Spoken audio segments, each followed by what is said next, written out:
Hello everybody. How are we doing here? Getting all ready to go here. Guys, this could be the last episode of Pyre, I think, if my math is correct.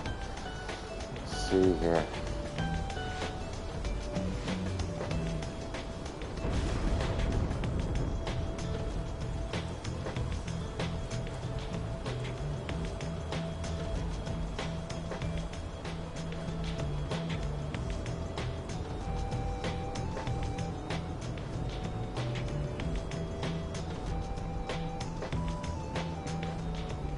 There we go.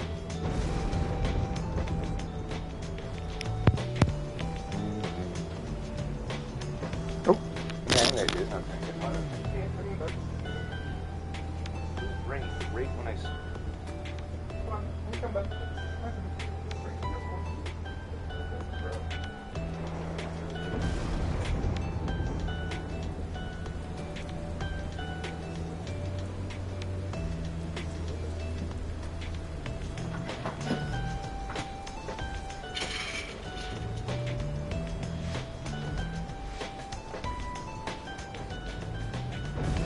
Alright, okay. So bloody damn it!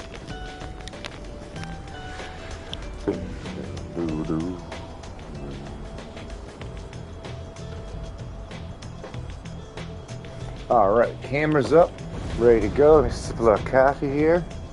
Who wants to talk to us this morning? Lady Bertrude. Little Miss Brave herself. Following the successful outcome of the operation, right, you find Bertrude muttering something to herself. You hear some of her words as you approach. Should thou seekest darkness, then may nightfall come in thee in time. Shouldst thou seekest courage, then may bravery soon bloom within thy heart. Shouldst thou seekest water, then may the ocean open. Shouldst thee seekest fortune, then you recognize it as the bog benediction, even though you've never heard it said out loud. An old blessing of goodwill from the southern bogs, never uttered there in modern times. The bog dwellers bade their more adventurous brethren to go forth and seek the other peoples of the land. Come on, buddy. Come on. Then Bertrude sees you there and cuts short the chant. Can't thee to explain thy presence, reader one? We were amidst an invocation, which now we must begin anew. 'Tis for the Worm Knight, if thou needest to know, to speed him on his homeward journey. The Worm Knights are a distant kin. Unlike their ilks, ours have been passing interest in the sea. There within the depths we have long seen that which has been seen. Nevertheless, distant kin is kin. And that foolish Worm Knight, surely he could never have survived his years if not for their divine aid. Thus, we provide more. Then perhaps, easily underestimated as he is, perhaps earn part of Smallwood's designs. She glares at you intently for but a moment. Mistake thee not these actions for affection, nor for a longing for the loudness of this play. Escalate over each again to volumes such as only this incessant shouting can achieve. Now leave us reading one. The invocation must be finished ere the Worm Knight finally arise upon the shores beyond these lands, before his homecoming. She turns away from you and begins her chant again. Should thou seek her, then may the elements be merciful to thee. Shouldst thou seekest kinship, then may the kin hold memory of thee. Shouldst thou seekest darkness, you leave her to her benediction. The Worm Knight's absence is already felt. You know, however, that he will strive with all of his might on your behalf there, and on the other side.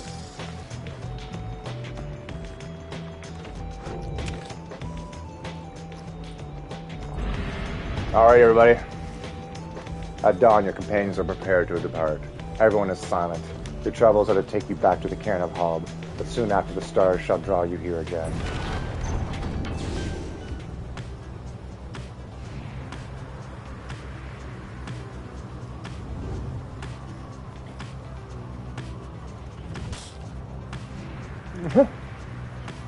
I don't know why I'm supposed to run over drive-ins. But, Bob.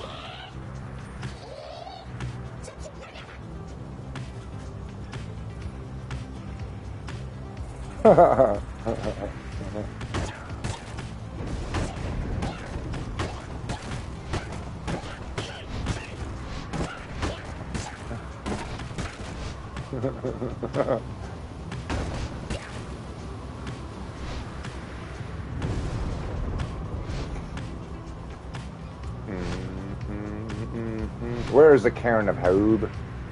I'm looking for the Cairn of Hoob. Have you seen the Cairn of Hoob by chance? Where's the Cairn of Hoob? There we go. Let me get this light on here. And I haven't had a little bong rip this morning. Oh.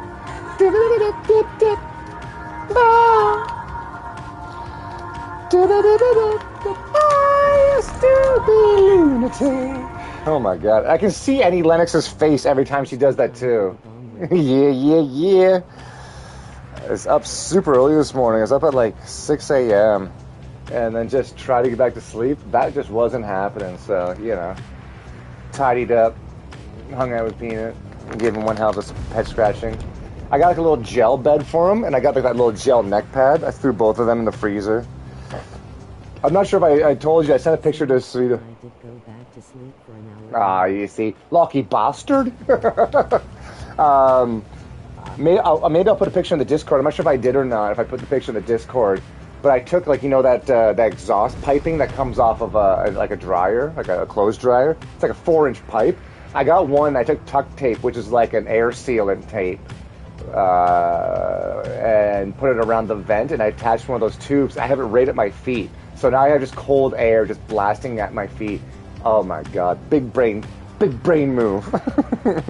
Now I don't have to keep the entire goddamn room warm. I just gotta freeze that blanket for Peanut to lay down, and I gotta keep my a little cold tube. Super wrinkly brain, the wrinkliest.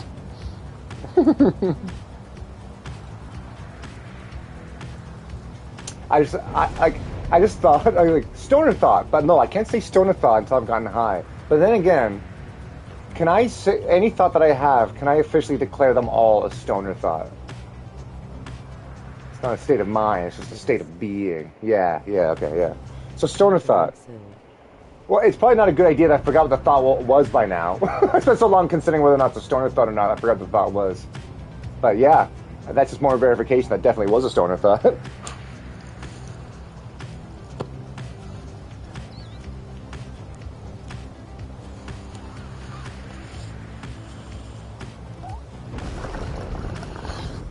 I was gonna ask, like, is there a correlation between this and this? And like, as I'm asking myself that question, I'm like, no. Now I can't remember what the correlation I was trying to make, but whatever. All right, so I think this is the last run. I got 6 of these liberation rates. I think this is the last one. There might be one more after this. I'm not sure. But as such, I'm just kind of mentally preparing for who I'm gonna let free. Now, here's my only thought. Vocations with Tizo. Volfred wants to go this route. Well, what do I care? Vocations. I should have gone with the other guy, but whatever. Let me go into my little boat here.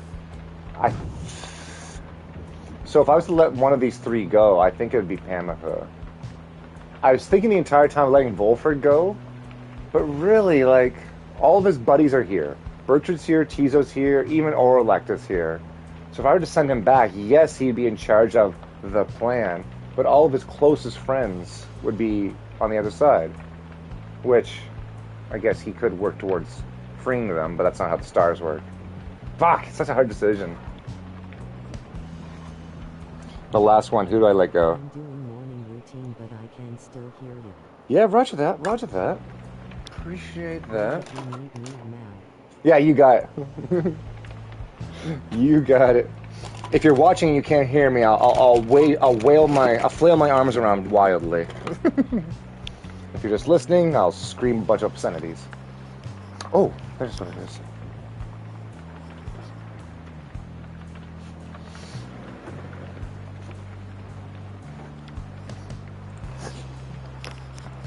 I was looking up like different like beard oils to get, and I spent like half an hour looking at beard oils before basically I just found a website that the guy was talking about. He's like, until you have like one of those, like, I've been living out in the forest for 13 years, beards, like right down, don't add oil.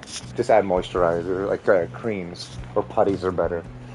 So now I'm all out of fucking creams and moisturizer for my beard. All I have is oil. So now I'm going like, oh no, am I ruining this? They just said no, you don't want the oil on the beard because your skin gives off oil. So as long as it's close, you don't want it overly oily to block up your pores. I'm like, fuck it, I want this thing moisturized. When I scratch it, I feel like I'm scratching a bush in the middle of fall. That, I probably just go and buy more beard cream. Ursha, hello, welcome in, lovely lady. I'm very well. I didn't get much sleep last night. Woke up with one stellar headache, but I'm kind of in here with the air conditioner on my feet. Runs back to phone.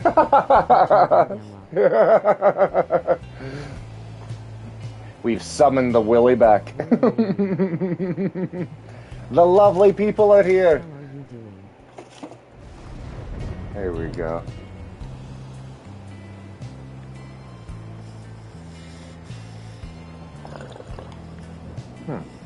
So I'm just looking at my bowl here. It's being weird. Lovely people gather round. Let me tell you about Ursha.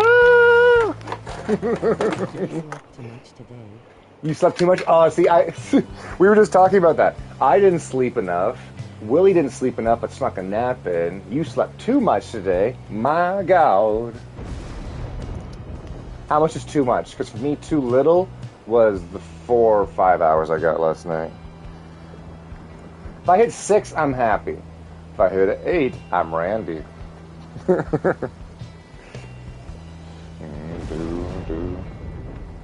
Then I wanted to go to the gym this morning, and I just like, no. Then I looked at my headphones, and they had like 20% battery left. I'm like, there's my excuse. My headphones are almost dead. I just woke up late. I woke up at 2 p.m. Damn. Yeah, that'll do it. That'll give me a proper headache. You want to lay down, buddy? I went to bed at 5:30 hour. Oh, okay, yeah. That's more like it. A little peanut buddy bear.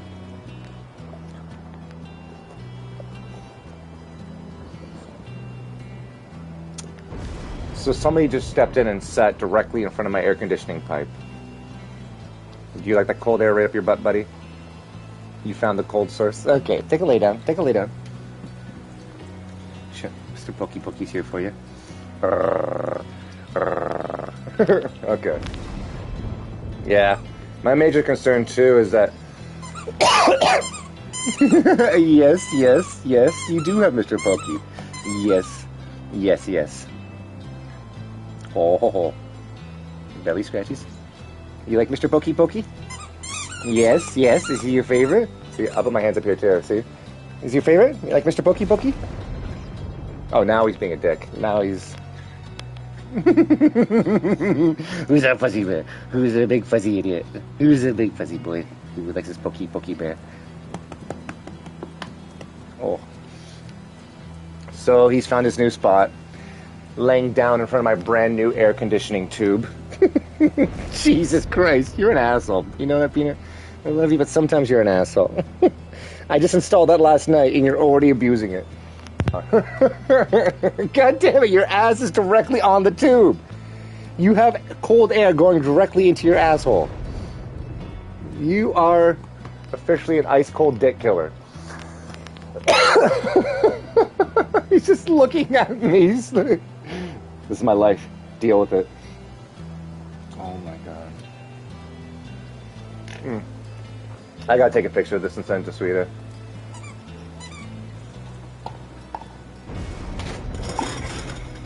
Let me just move my coffee cup out of the way there.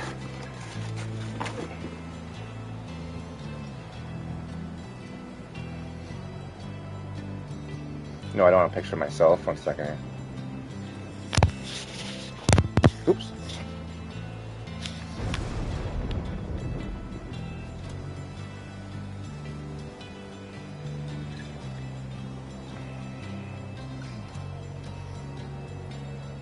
Alright, I'm going to put it into the Discord. Let me see what I'm talking about.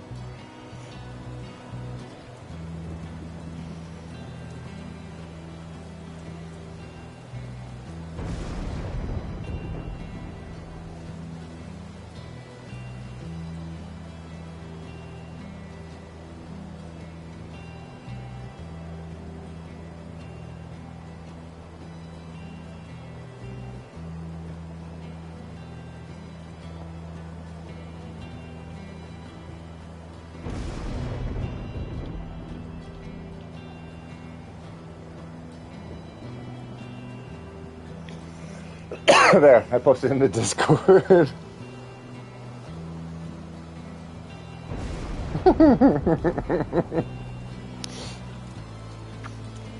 You stuck your butt right up the air conditioning tube.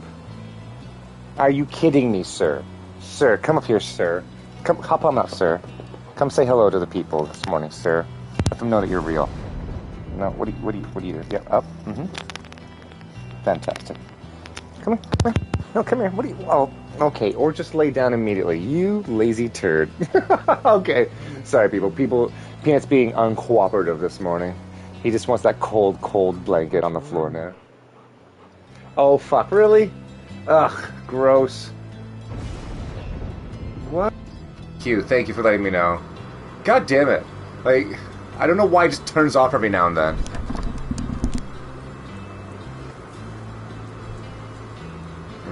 Sure. Ugh. I'm gonna see if I can go to options and just turn off the controller mic altogether. Just remove that feature. Not mute it, just turn it off. There he is. There he is. There's the blonde swan. No, don't lick me today. I just put beard oil on and that's got chemicals not for puppers. The blonde one has risen. Mr. Happy Dopey. Aren't you? Oh, belly scratches. Oh, you didn't think I could reach your belly button, did you? Of course I can. Who's the goodest boy? Who's the goodest boy? Yeah. Mr. Good Boy. The Goodyear blimp. The fuzziest mop I've ever seen. The golden penguin himself. Come here. Who's the fuzziest penguin of them all? Ooh.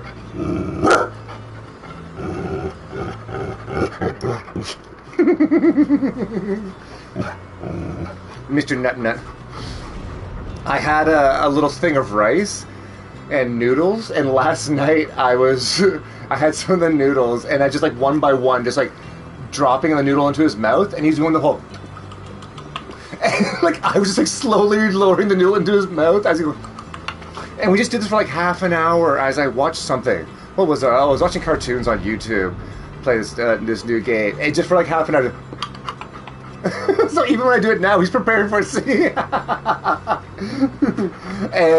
But then this morning, when I woke up, he's kind of laying. He's got this new spot on the ground where I set the cold blanket like underneath the couch, and I get up, I sat down on the couch, and I have like a little bit of rice this morning for breakfast, rice and eggs. And he does like the same thing, like waiting for me to drop a noodle in his mouth, but all I have is rice. So I'm sitting there dropping individual grains of fried rice into his mouth. He's like, he's just giving me this look like, did you give me food? I can taste something, but did you give me food? So I think he's grumpy with this morning that I was dropping individual grains of rice into his mouth. And he was getting he probably burned more calories getting so excited for each individual grain of rice. That is actually like a net zero for him. Oh my god, he's such an idiot. I love you. I love you so much, you fuzzy turd. You big dopey penguin. We got a good bro thing going on. Like, he doesn't even give me a weird look when I accidentally touch his wiener while I'm scratching his stomach anymore. When he's young, he'd do like the kind of like look. Now he's just like happens. Give him a big belly scratch, kind of scratch the side of his dick. He's like, oh, that was not bad. Yeah, exactly.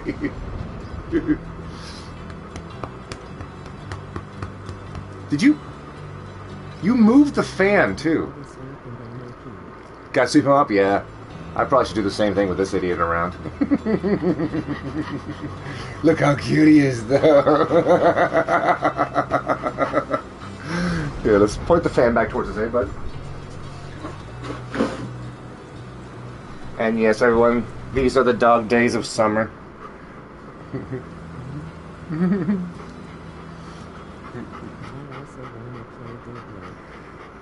I mean, yes, I hear you.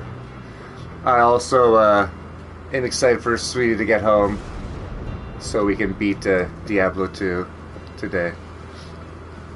We'll be a bunch of games today.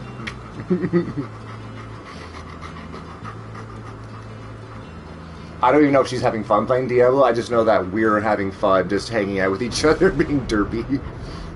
And she gets to watch me nerd out on a game that was like, got that huge nostalgia bonus.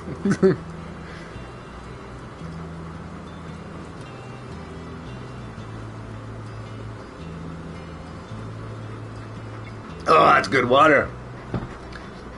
I mean, we played the living hell of Diablo 3. I think this is another like Borderlands 3 versus Borderlands 2 kind of thing, where like Diablo 3 was, oh, absolutely, yeah. And like, so Sweeta likes Borderlands 3 the most because that was her first one. I think she likes Diablo 3 the most because that was her first one. But yeah, oh my God, puppy, it's so damn warm in here. No, don't lick the oil off my beard. That's not good for Dum Dum Pupper. It's so warm in here, and yet you push so heavy into me. Like, dude. Yeah, I think so. I think mostly for the gameplay. But she agrees with all of the... But that's because she hasn't played through 2. That's the thing. She's played through 3. And then, for some reason, because like her and I share... she shares my games. And for some reason, I have a hard copy of Borderlands, the Handsome Jack collection, that I've misplaced. I'm not sure where the disc copy is. And I could have swore I bought the soft edition of it as well. So when we played through the living hell of Borderlands 3 when it came out,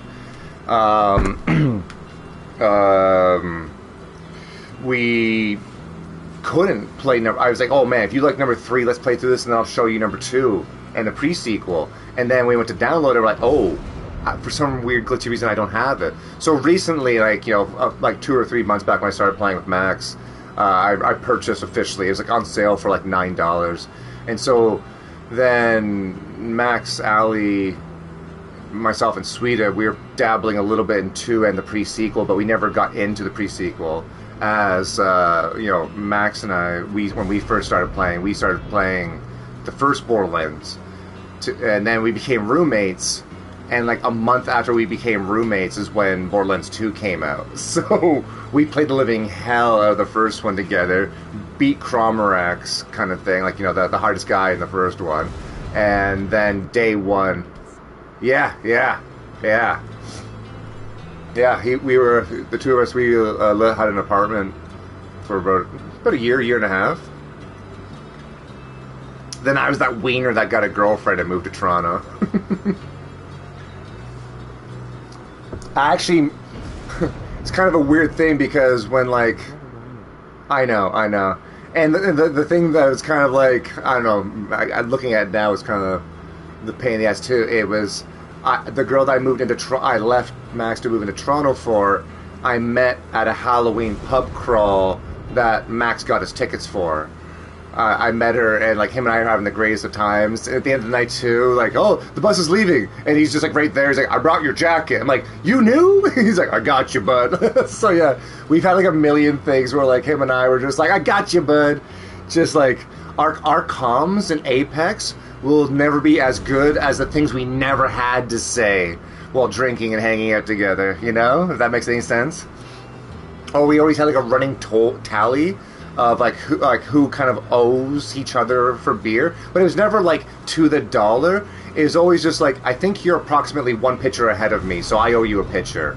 And then that was like our barter system. Like whenever we like who owes who what kind of thing, it was always in pitchers of beer. Oh yeah, we went out with Nick the other day. Now because of that, like, did you get the first one or did you get the second one? Oh, okay, I got the first one. Okay, so you owe me 1 pitcher, and he's like, no, you owe me a shot. And then we both kind of like look at each other like, we don't owe each other shit. Like, like if it's a $5 difference, if it's $20 or less, we don't give a shit. And then we had this one bar that we'd always go to. It was amazing because like we lived in one city, went to this bar all the time, moved to a city like 20 minutes, 30 minutes away, still went back to the same bar. Oh yeah. Karuhi. Oh ho ho. Well, I'm not even paying attention to this conversation here. Friendship. Friendship. Yeah, no, it was an awesome year. Jazz hands. Imagine friendship. Hello, you big floppy-eared idiot. Peanut, I think, loves the new cold blanket I've given him. I mean, how is he not?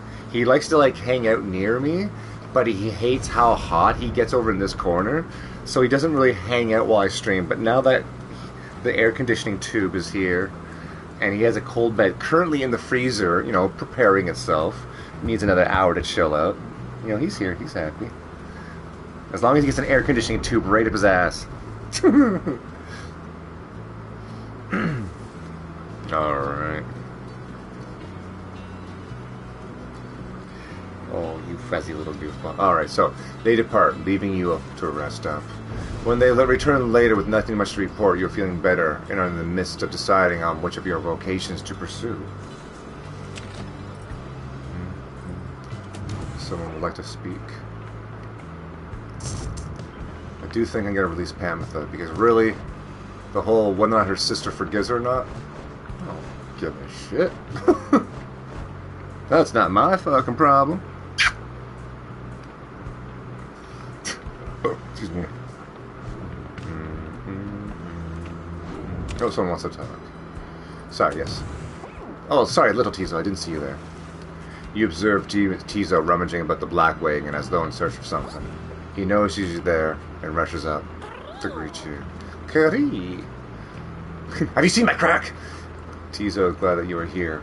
He was reminiscing about old times. Man. But just as quickly, he resumes his search. Karaha!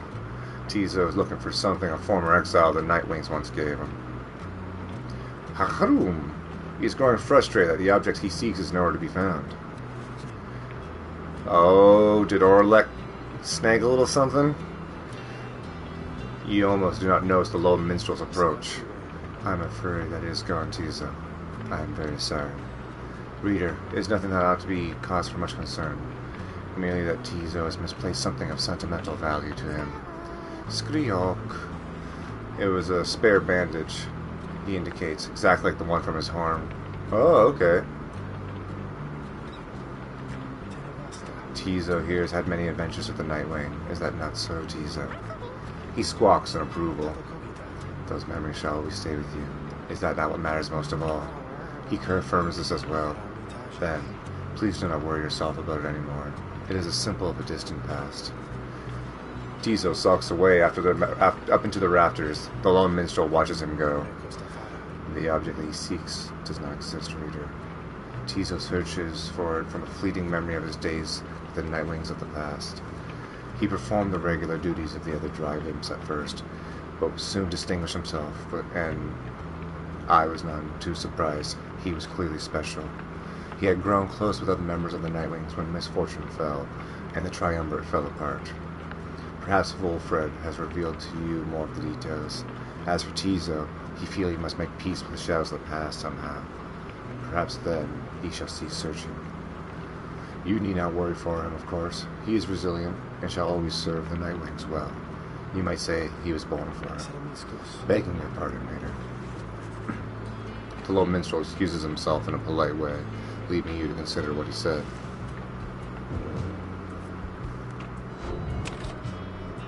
Alright.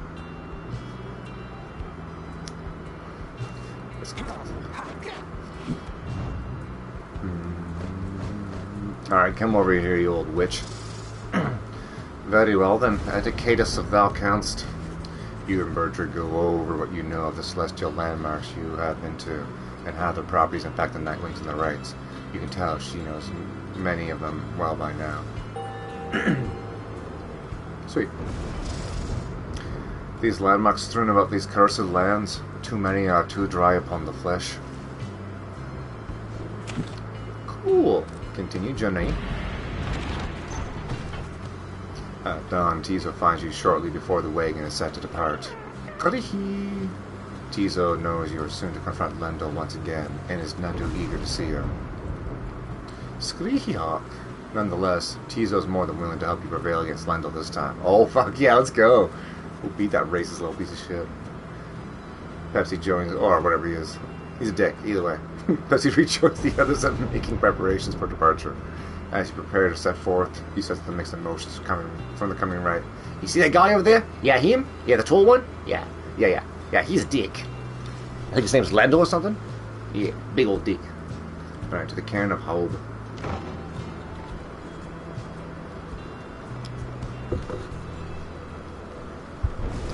Ding dong ding ding.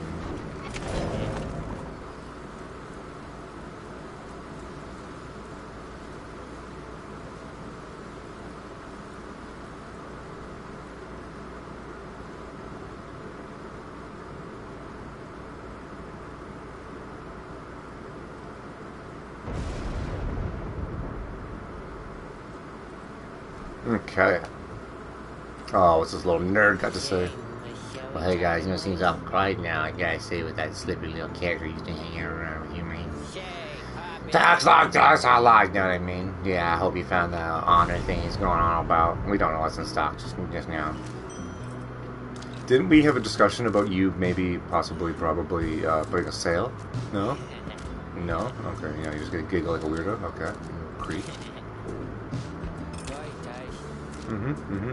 White eye indeed, yes. Bertrand's still here. What's it? She's still here.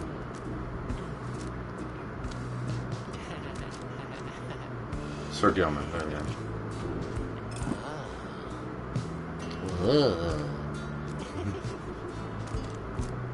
This goddamn giggler. I wonder if I should buy that, but that's a cool item. No, let's keep $100. Alright. Commence the next rite. By now, having to make preparation for the rites have become second nature to your companions. They go about the process efficiently, in this time, in almost total silence. You cannot shake the sense that the routine shall not go on much longer. Pepsi approaches and confirms that you and the Nightwing schedule is set. Everyone has their books and raiments, and the grounds are ready. Everything should be in order. Skrihihi, yes. Krikahum. Oh fuck, I probably should read was actually saying it. Tiza wishes you to know that he values your friendship, whatever happens in the days to come. Dude, don't worry, we're fighting against Lendl. Lendl ain't got shit. We're gonna actually spank him and his accusers. You and Pepsi stand together in silence for a time, looking for the stars above to show some indication that the rite is about to commence. It is taking too long. Concern begins to well up in you, but then... Let's go.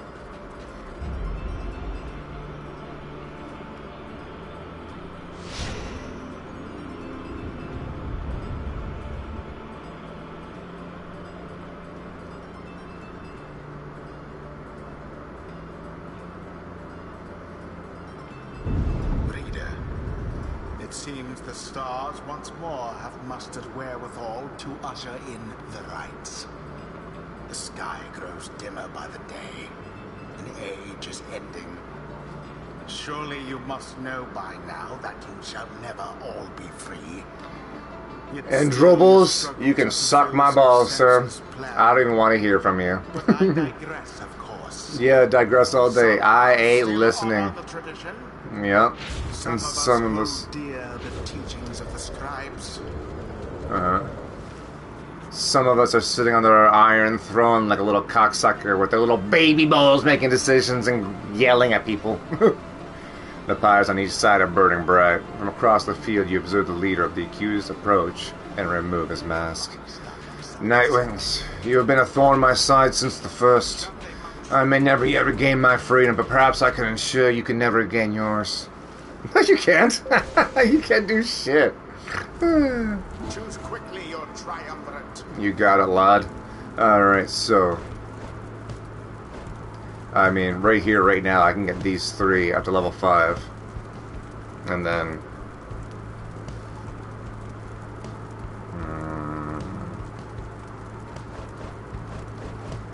Should put him first, only so he can just drop his little plant every single time. I do like that too, now.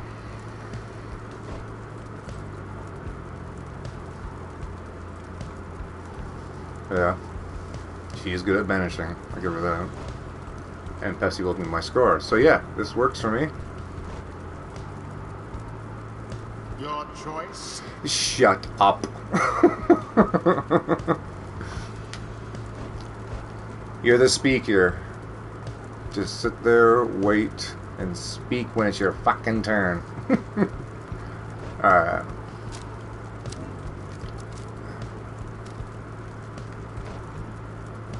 Can I rank these up? Can't rank up legendaries, can I? I could. Oh my goodness, I can rank up legendaries? How did I never think of that? By one?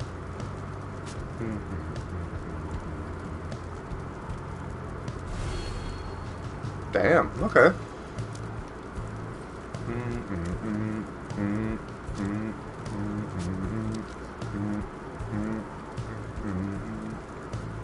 Let's go.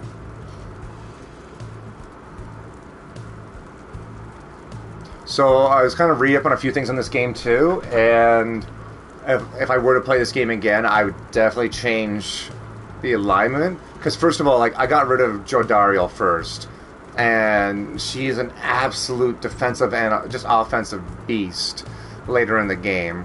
And Faye too. I got rid of Faye. I barely used Faye, but she has one of the most incredible abilities in the entire game. So like next time I play, I'm gonna keep Jodariel, Pamitha, and Faye into the end, I think. Yeah. Little things like the team that has the what's their name? The dog Dalbert and his son Dalbert. Yeah, trust me. Like there's a bunch of there's something like mathematically 20,000, approximately 20,000 different possible endings for this game. Because depending on which character you release, both from your party or if you liberate one of the leaders of another party, it's up to 20,000 different variations of the ending. And so, of course, like, yeah, I'll play this again in a year. I was thinking, I did Bastion, I did this one. I might do another playthrough Transistor. That's, I think, like a 10, no, maybe a 10-hour game. But beautiful, more singing. That's one thing that two big things that this game missed out on. There's only one fucking song really sung in this entire game. Tariq, the lone minstrel, he's like, hey. Someone goes up to him and like, hey, you're the minstrel. How come you never sing? Like, oh, I guess I could give it a crack. I guess I should do this. He sings one song. It's fucking amazing. And then no one ever goes like, hey, lone minstrel, what's up with that one time you sang and then fucked off on us? Like, are you going to sing again? Is there going to be a carrier? Can I give you, in like the game currency, can I give you $1? Can I toss a coin to my minstrel for a fucking song over here? Or hey, can I give like 200 in-game coin to unlock the voice actor pack? Like, why am I doing all the voice acting? But Transistor, fully voice acted, tons of music. The lady in it sings, like has this hum that's gorgeous. It's great. This one has a lot going on, and it's a great RPG game compared to them, but just, why no voice acting? I mean, one thing I would like to do is, if I had a bunch of friends that also like this game, I saw that streamer Plague Pal's doing it. There was like 8 of them, and they all had like their voice character, which can get a little bit bad when your character gets liberated, and like, okay, well, I'm useless here now, right? Yeah, no, that'd be great. We have a few friends that want to play something like this, and they do the voice acting, if they so choose. What am I doing? Sure. Alright, now.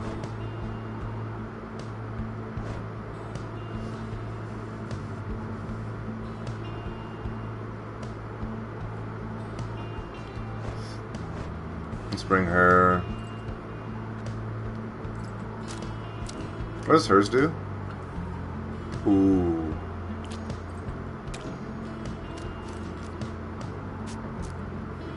Oh, it can't be upgraded? I guess that makes sense. What would an upgrade do? Blast through even more solid objects. Just straight fist blasting with your powers. Alright, so that's already maxed out. Alright.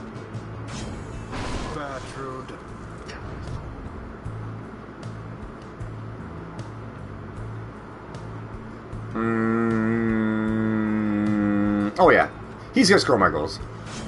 Tizo, it is done. Skriaki! If this is to be your last confrontation with the accusers, then Pepsi vows to make it one to remember. Yo! Pepsi's gonna tap dance on their face and drop his little itty bitty balls in their nostrils. Yeah, you can suck my Taurus too. Prepare yourself, accusers. Whatever should transpire, let us bloody now the noses of these accursed bloodwings. Look at these big fuckers. Alright. Let's go. Commence.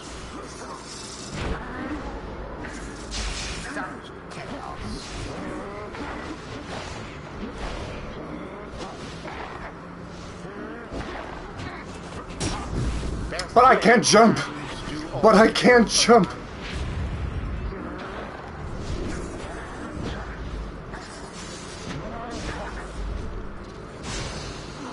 Indeed.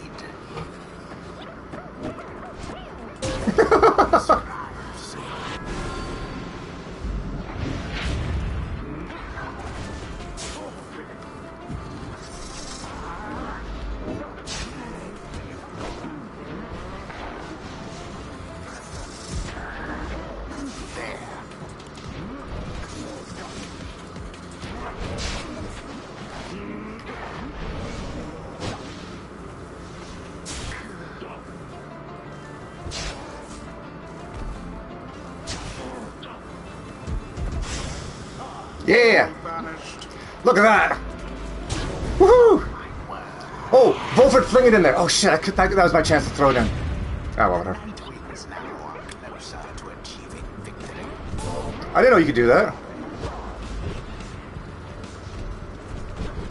Shit.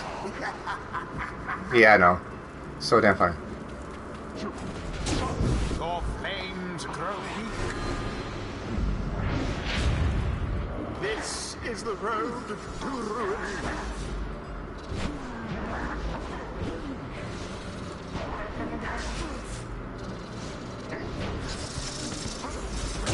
Vampire's flames grow weak. 30.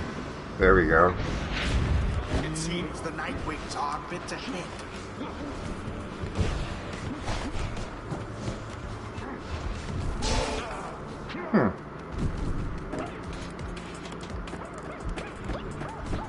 Tizo says suck it.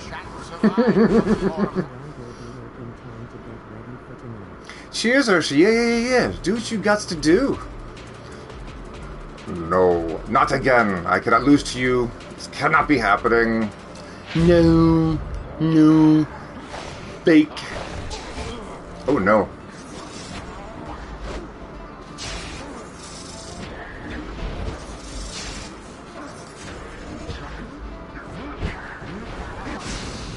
No! Okay. There goes old Bertrude. Ha ha! Ha ha to you too! Get over here, buddy. How do you throw it? No!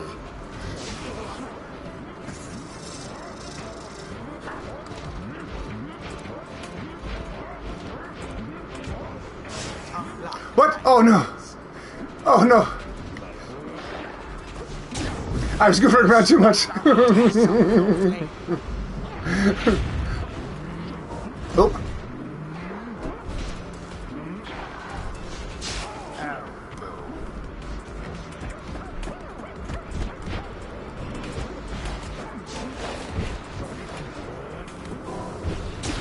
$15.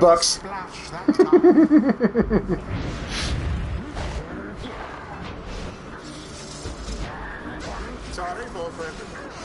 Oh shit!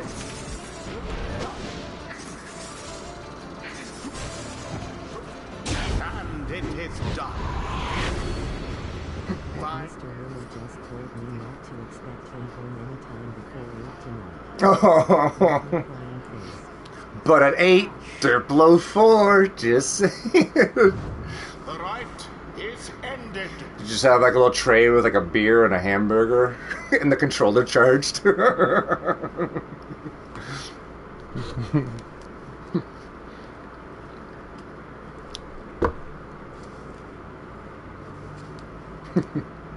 I gave the kids some NyQuil. Here with the kids are Yeah, that's fair. That's a lot. Well, you make the big one look after the other one, and if anything goes wrong, you just blame the big one for everything. That's parenting, right?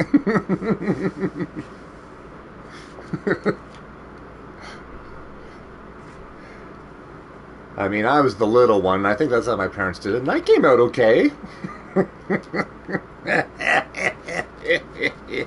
Mercy. Scraping at my bum. Ba-na-na-na-na-na-na. And I smoke weed. Da-na-na-na-na-na. Cause I love that shit. Do-do-do-do-do-do.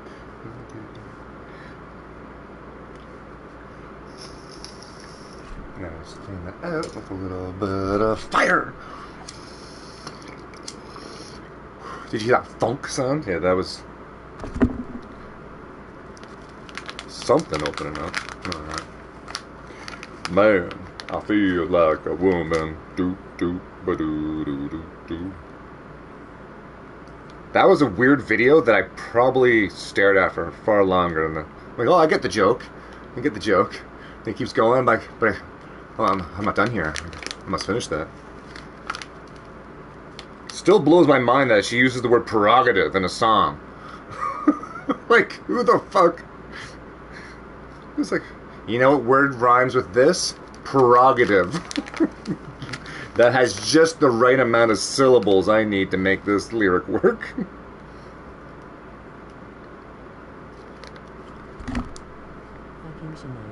Fucking Shania.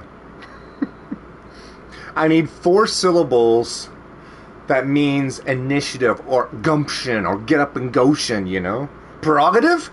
Fire that fucker. 20 minutes later. Call that fucker back. Hire him. It works. Prerogative. Who the fuck do you think you are?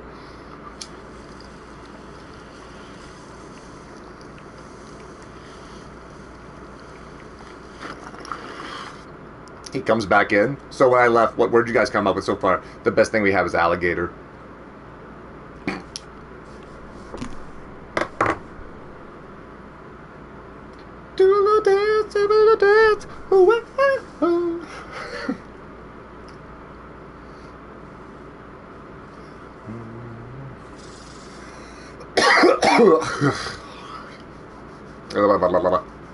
Alright, oh sorry, we were shit talking them, right? Ye accusers, ye conducted here with such fury and such desperation, that we must commend ye for it, despite the outcome which hath favoured us. Screehawk! Eat my tiny balls. Pepsi is pleased to have prevailed, though he wishes that the accusers find their peace. Oh, that's nice of him. I don't. Lendl can eat one. Nightwings, this is finished between us. I have a simple hope which yet remains, and is this. I hope that we shall never meet again. Well, that makes do. Well, 5 of us.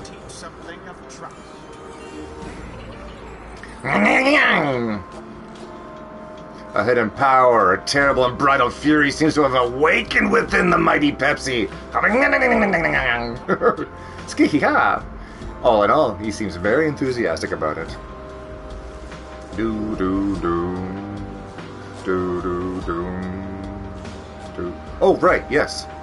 Rank 5. I can either get this one or the first one. Tizo's implodability can banish adversaries at a a bigger implode, or if banished Tizo drops a moon sigil, allies can instantly transport 2 from their pyre. Bigger explosion, let's go. It's pronounced Haub? I've been calling him Hob. It is possible our plan shall not succeed despite our fiercest efforts here and in the Commonwealth. But I know for certain that our efforts shall not be in vain. What's the percentage at? 77%. I'm feeling confident.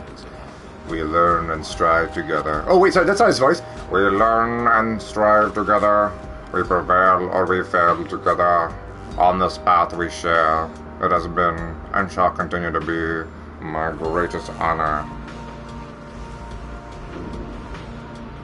Alright, options are, if Voltfred is banished, a sapling shall automatically spawn near his pyre until he returns. That is awesome. When using a shield ability, Bolford shields his allies as well. That's also awesome.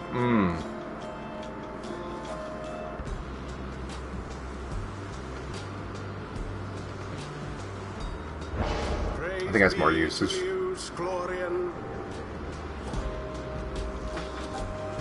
Let's go.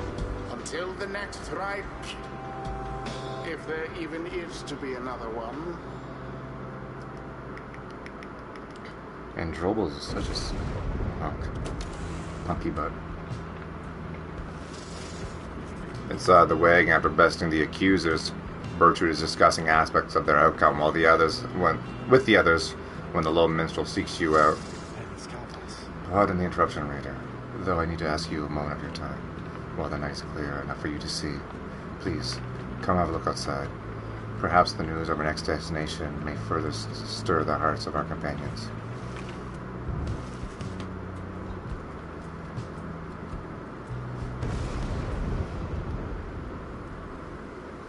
Among what stars yet remain shining in the sky, one of them now burns as bright as ever you have seen. The path of freezing calls to you again. Quantum! Hello, hello! Good afternoon to you. It's still early here. The birds are still fucking and singing.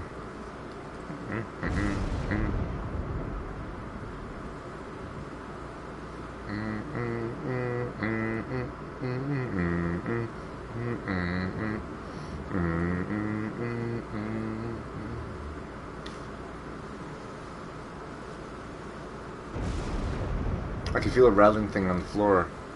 Oh, I think it's just Peanut snoring. Okay. 1 second. The lovely Sweeta has messaged me.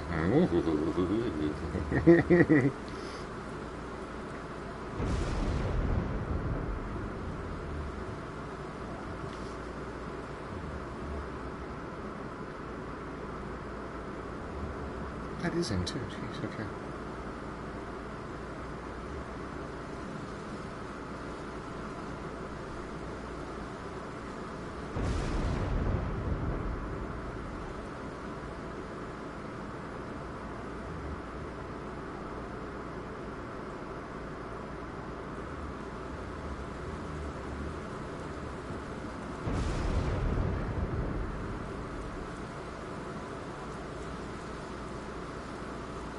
Okay.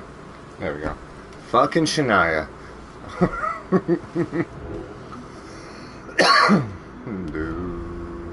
Oh! Oh, it is straight to it. Oh. Oh. Okay. Shit, I should have put Pameth in the last one, but whatever. The cycle turns even more quickly now, until such time as it shall shudder to a halt. He makes a sound, almost like a laugh. I forget myself, reader. I should not say such things. The scribes, they would say that one ought focus on the path in front of him. When we set forth to walk along an laboured path, it can be all too much. If we stand back and look upon it as a whole, we may decide to turn around. But if we begin to walk, whilst casting down our gaze, whilst resisting, well, the urge to look far ahead, we make steady, careful progress. Soon enough, we may arrive where we endeavored. The lone minstrel bids you a good evening, and you had best retire for the night, for when the first daylight comes, it shall be time to take to the skies. Continue your journey. Okay. Big decisions here. Big decision time. Straight from... It's not Hob, it's Haub. Sorry, I've been saying it wrong the entire time. Hi, my name's Haub. Nice to meet you, Haub. Is that French? I hope that's... I hope I'm, bringing them onto my ship. I'm not smushing them as I crash into the sky or they get caught in my tail propeller or something. It makes a splat sound, so concerns me, but...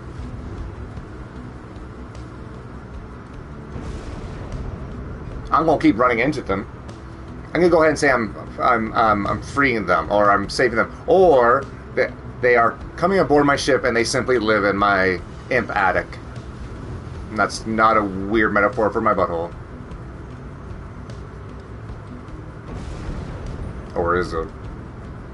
Leaf! Oh god, I almost got killed by a giant leaf. Oh wait, there's a sprint button, sorry. Dumb guy stuff, you know. Oh. Hey, watch it! Your wagon reels from the impact of some sort of massive object slamming into it mid-flight. I mean, I can respect that. I've been slamming ships all game. I get it. It's an instinct. It's the best way to say hello. Our ships seem to be impervious, so it's not really bothersome. It's a mark of insult. I get it. But I'd be a hypocrite to say, how dare you slam my ship after I've been rather carefree and frivolous with my douchebaggery. Some people are just born assholes. What can you do about it? Some people just choose the evil route. False and night wings. Or that calls down to you from atop his wagon. Again, you seek to climb that cursed mountain beneath us. Again, you seek to take my rightful place. I should send you crashing down to it, that you might fall, as I have. He stares down at all of you. But I shall not. Rather, we shall meet upon the summit, ere the last cycle of the rites is ended. Until then. Goddamn. Well, heck, guys! The second of 2 paths leading to the mountain summit. You send Volford shall gain favor for the scribes if you land there. First of 2 paths leading to the mountain summit. You sense Tizo shall gain favor from the scribes if you land there. Well, both of them are maxed out. I'm gonna put Hamatha up for freedom. Out of everyone. I'm decided! Actually, I don't know. Let's give you Pamatha. Pamatha's had a better relationship with Tizo than... Okay, yeah. You shall get your way, little Pepsi. You make landing on the St. Matt Aliodel after you encounter with Orlex. Orlex spoke the truth. He has a right to gain the summit. When the time comes, Celeste shall deem him worthy, and shall let him pass. While he has transgressed against the right, he has also already been anointed, and prevailed. Nothing is written on the book on this, and liberty ought already be his. For the time, it seems that he has not yet traveled to the summit. Perhaps he is still making preparations with his fellow exiles. When exactly Orlek intends to make good on his promise, he did not make clear. For now, you are to confront Sir Deluge and the Pyre-rates upon the summit. But first, you may prepare.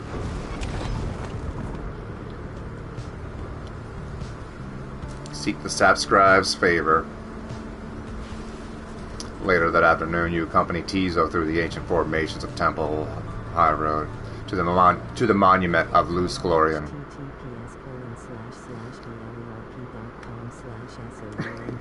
What do we got?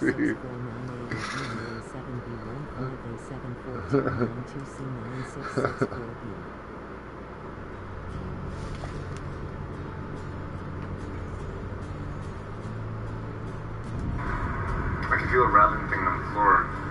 Oh, I think it's just being smart. Okay.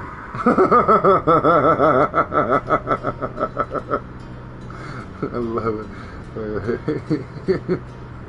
What? Oh, log in. Yeah, damn it. When? What? How? What? Okay.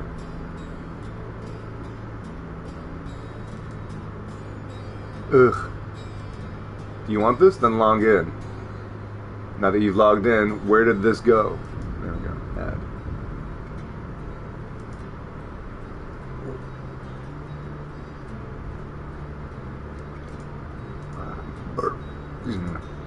Oh, I see.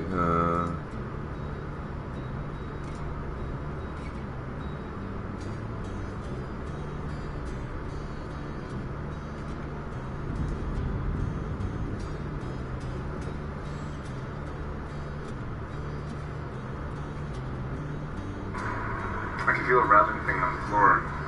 Oh, I think it's just being smart.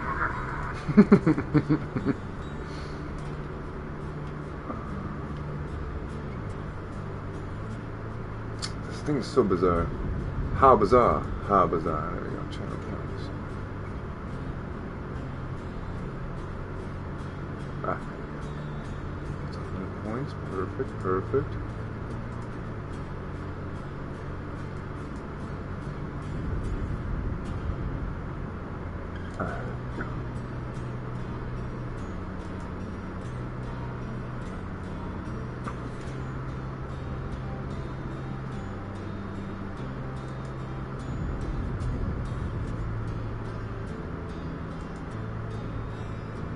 Boom. Perfect. Okay. Thanks, Quantum. That's awesome. Oh yeah, and Willie, just kind of throwing it out there. There's a website I use, Blurp. If you ever like had an audio clip of yourself, me, Tyler, Sweeta, you want to add to the channel, what Quantum just did. I used to talk to him and Coney about it. Like, if you want to, like, here's the thing, and if you send me the link to it, I'll look it over and approve it. If I like it, I'm gonna add that thing to it. I love that shit. So I gotta think there's a bunch of things that should be like. There's gotta be a few like mental dirt audio clips that we've got, and yeah, all you need to do, the easy way to do it is just clip a whole segment, and then you just copy and paste the link of the clip into Blurp, and I'll just bring up the whole thing, and you can cut and segment it that way. It's pretty easy. It's pretty nice. But yeah, and then oh shit! And before I forget, wait, it's on my phone. Yes, you copy that. Copy text. Go to the Discord, and then we got the Discord section for blurps. Take some blurps. There we go. I go into blurps and like, there's no audio thing. It's just me sending that meme of the Kung Fu Panda, the turtle going, yeah, was it? Fight, don't fight, noodles. And then Sweden just sends a picture of a blinking dog with like noodles on his head. I'm like, yes, this is on brand. There we go. We have a blurp link in the blurp section again. Alright, there we go. Alright. Because, yeah, Quantum, the one that you also gave, that you also sent, that was my absolute favorite, was that, huh? What? Huh? Lipstick? When I was playing Mass Effect. So I remember that one. And I think some of the clips of me reacting to the clips are gold as well. Because I just heard the thing like, huh, what, lipstick, and I was just dying like, oh god, like this is what I sound like pre-coffee or like during on the upswing, the growth of caffeine. Yeah, good goddamn times. The only thing is, I think I only have room for 30 to 40 blurps. So we gotta work on that. But I like that we now have the Sweeta, whoa. We've got the, I used to be lunatic for Willie. We've got the whelp did some damage for balls. It's just, it's our little greeting calls.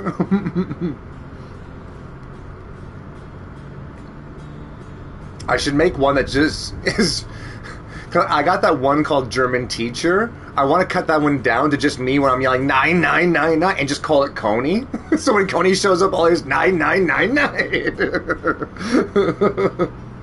And then Quantum. I should rename the lipstick one just Quantum.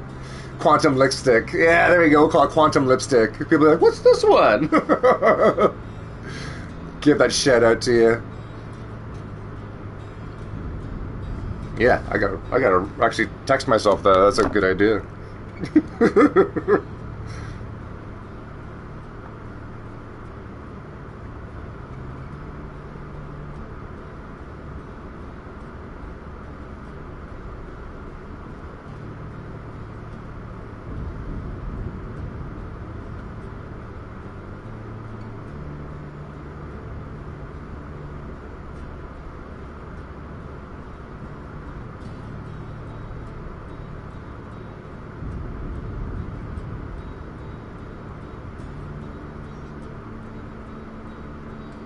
Jesus, okay.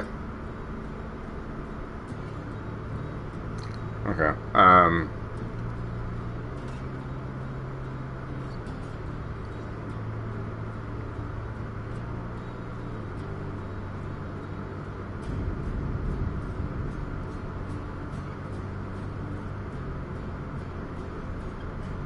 there we go. I have texted myself, because I will forget things. Okay. You, so where was yeah. And for the giggles. You don't have a know that. I do. So I eventually have notes both in my text to my section and in the notes section. It's not a great system. I will admit. I can feel a rattling thing on the floor. Oh, I think it's just being snoring. Okay.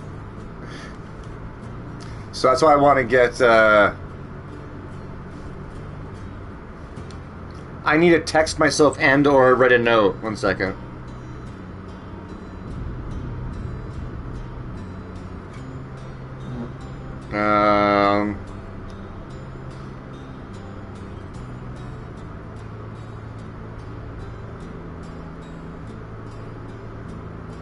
That was a coffee fart right there.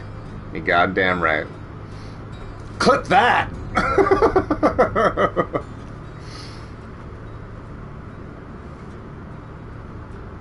Oh, you got your own armpit hair tucked underneath your elbow, dude. How is that comfortable? There you go. There you go. Alright, your ancient rites are ending soon. I promise you, my friends, that I will make the most of the last 2 chances here. Last 2 chances! Pepsi knows you returned to the wagon after he finished paying his respects to some waits, but first there's time to continue practicing your vocations. Diesel gains +2, yes! Pepsi has infinite presents! Presents plus 10,000! What's up, little guy? 1 second, just gotta pick some fruit here.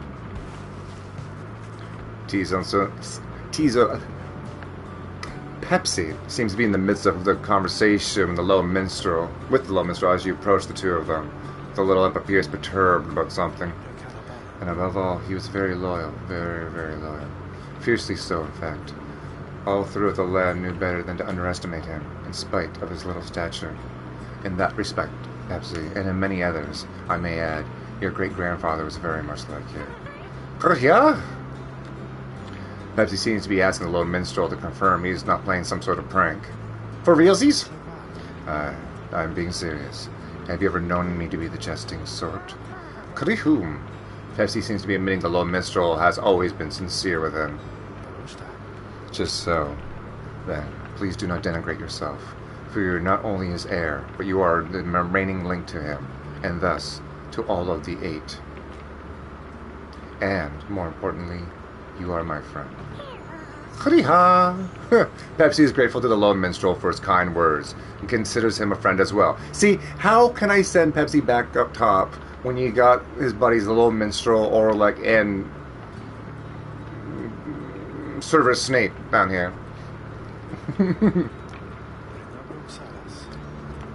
The Nightwing needs you now. Now, more than ever. The low minstrel returns to you. Is that not so, Raider? Agree with the low minstrel that Pepsi is invaluable to the group. Heartily concur. Wait. What's respectfully decline? The Nightwings is an institution greater than any member of the group. What? Why would you be such a knobhead about it? Heartily concur. Pepsi is not only important to the group, but seems to need a boost of confidence. Heartily concur. You concur with the low minstrel's assessment of Pepsi as the most remarkable and irreplaceable member of the group. He is an extraordinary imp indeed. At this, Pepsi rushes up to you and gives you a big old imp hug. I don't know what that means, but okay. Pepsi is grateful to you for your kindness and your support of him. Pepsi bounds off happily as the low minstrel looks on. And there he goes. Thank you indeed, reader. Pepsi sometimes loses sight of all that makes him special, a quality uncharacteristic of his kind, but not so much uncommon among yours. Once there was a time when he was the sole able to conduct the rites. Since then, however, other triumvirates have found imps with the capacity for it. That make for use of allies, no? More than willing to conduct the rites, while having no desire to leave this place. Although little Pepsi does have dreams of visiting the Commonwealth. In any case, I'm certain he shall continue to serve the Nightwings faithfully. The low minstrel bows his head on his way out, bidding you a good rest of the afternoon. Yes! Beast mode! Presence and hope? Let's fucking go! Okay, vocations.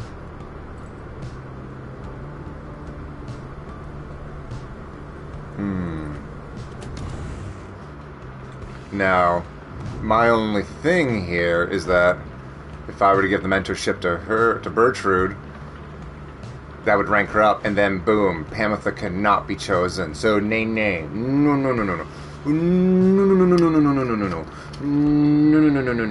Because then I have to choose between these three, and that's just no. So let's not do the mentorship. Unless we give it to Pamitha, but some valuables. Something fucking wrong. Let's see. So something worth money. And this one is a potent serum. Oh, like a permanent stat upgrade?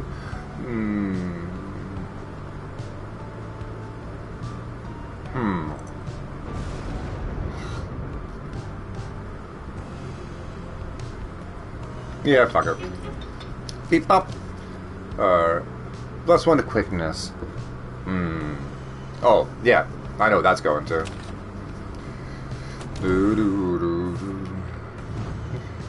Yeah, okay. They beat me to it.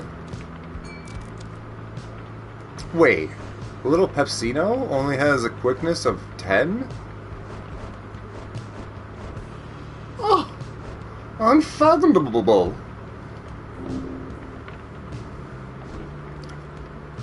Not flippin' cool, sports fans. Alright, let's get into it.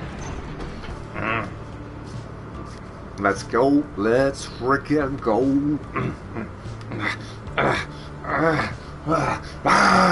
Send me in, coach. I'm fucking ready. So, deep in the great heights of Mount Aliodel, you find a messenger imp looking to bring you the latest news and rumors from the other side. This time around, the imp brings tidings of Sir Gilman and what happened to him since his liberation of the fall of Saleem, when at last his life-imposed exile came to an end. He learned that his return to the Commonwealth was met with much rejoicing, and that before long he was promoted to the rank of Veiled Captain of the Blood Border. And yet, with tears welling in his eye, he did refuse the post, stating he no longer had the heart to fight against the Highwind Remnants, as he once did. He's crushing on Pamitha, who guess who I'm sending home to him. He then cast down his helmet, and when the next anyone saw him, he was amongst Wolfram agents. There we go, 100% baby! I'm all the numbers. All 5 right here. Supergiant Games, I accept check or direct payment. Just let me know. Just let me know. Yeah. I had that last week when I was playing Infamous Second Son. I'm like, yeah. And you know what? I kind of dig that. I kind of be like... Some people were like, this game has 500,000 viewers. I want to be a part of that market. No, that means the market's diluted as shit. Lots of viewers, but tons of streamers. There's 0 people here. There is no market here. I am the market right now. Oh my god, I'm so radiant. 100% of the eyes on Pyre are on me right now. Oh my god, one more eyes on... 2 more eyes on me, I mean.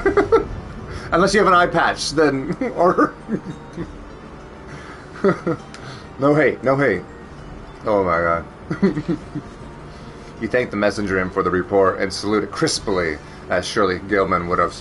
Soon the news has everyone in the wagon talking. One of the Sea Dominion's own, laying down his arms by his own choice? I'm honestly surprised, even having known him. The tears he shed ought to have been bottled, and thus set aside for use in various salves. Noble Gilman made the gallant choice, it seems. Our plan becomes closer to fruition through his good example and support. Kariha! Pepsi feels inspired by the news of Gilman's selfless actions. The news of Gilban's liberation fills you and your fellow exiles with newfound resolve. Your companions hope... gain +1 hope, yes! Oh my god. Oh, we gonna smash these folks? We gonna bash these? Who are we playing? Who are we up against? You return once more to the Scribe Gate, where the little gate guardian awaits under a dim sky. Knights of the Exiles, and you, Tariq, this is to be one of our final meetings. Greetings, Celeste. The Nightwings be prepared, and afterwards, I'd have to have words with you in private, if you please. It seems to me rather late for words now, Tariq, but I shall hear them once your chargers cross the gate. Now, all of you, come forth. Please state your name and what it is you seek whilst crossing the Scribe's Gate. Once more, your companions cross the gate, one after another, and once more you follow them in turn. Celeste regards you all and waves you through towards the summit. The 8 scribes bid the Nightwings welcome. Go forth with glory. And Tariq? Aye, Celeste. You may rejoin the others in a while. For now, I would hear those words of yours. Tell me something good. Certainly, Celeste. Everyone, I shall see you shortly. Whoa, whoa, dude, just calling yourself out here, eh? Shortly, eh? Alright. Guys, I need 2-3 minutes tops. Warm up the car, I'll be right back. Yes!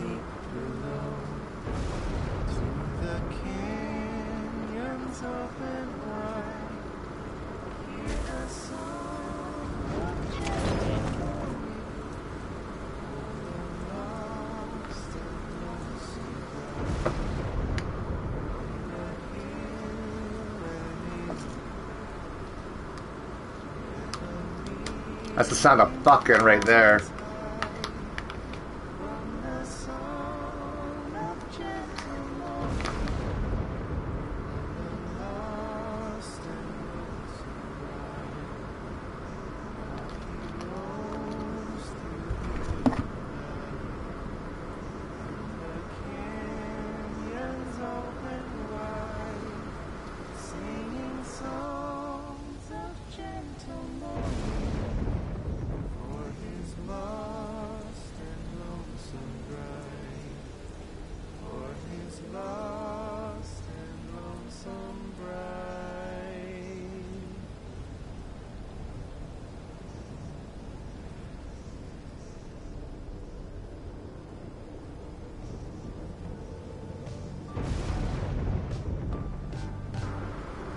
Well, I know about you. I wanted more.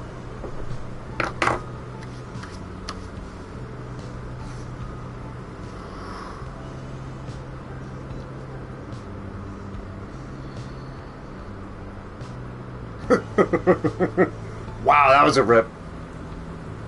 Blah. Alright. That song was amazing. Far too short, but my god. See, I want that. Like, dude, I gotta get...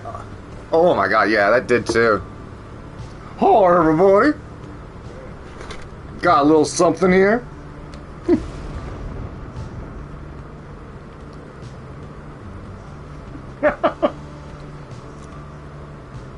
Oh, yeah.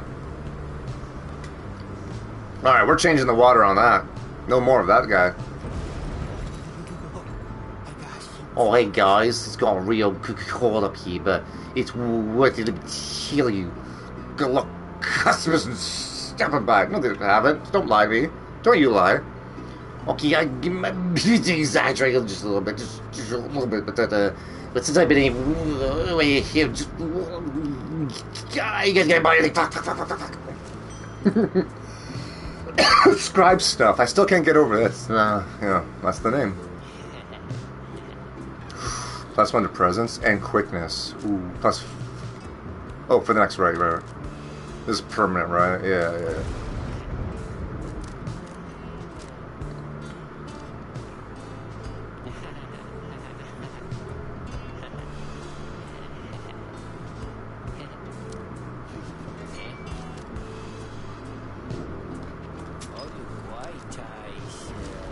Totally, bro. Ha. What was that emote supposed to be for again, Willie? You told me, but my brain is fart sounds. Ron, yes. Oh yeah, trip this guy. Yeah. What about that? You did see me just take that massive bong rip, right? Like that did just happen, right? So yeah, okay. Oh, also, check it out. In case everyone was wondering, I actually found a comb. I actually own a comb. Can you guys believe it? Usually I just go like this all day, and then but this time, check this out. Boop. See, but that's the only problem though. Like my hair, when it gets to a certain length, it becomes just like fuzz. I gotta put like gel in it to actually like do a slick thing, because this is like the hair. Yeah, because like you were saying about how when your hair grows out, it becomes like super curly. Yeah. This is at that point where like this is the only part where I grow it out a little bit more. Buzz that down around the side. Let this kind of grow out a little bit. I gotta trim this down, but look at this. That's just like. Exactly. Yeah. I mean, yeah. Sweet calls me pineapple head.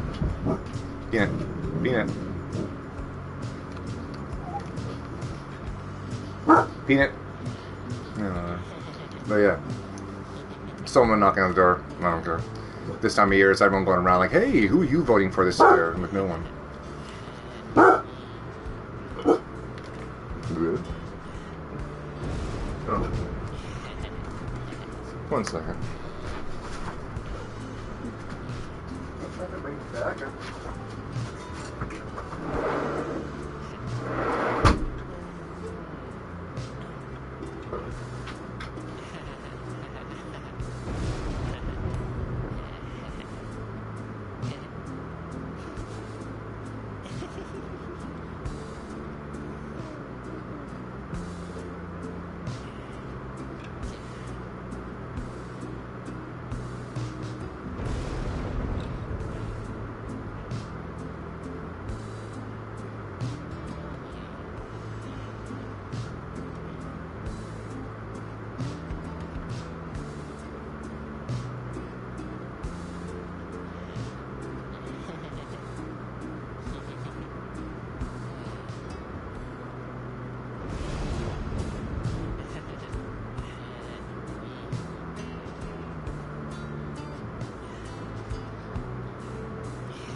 One second, guys.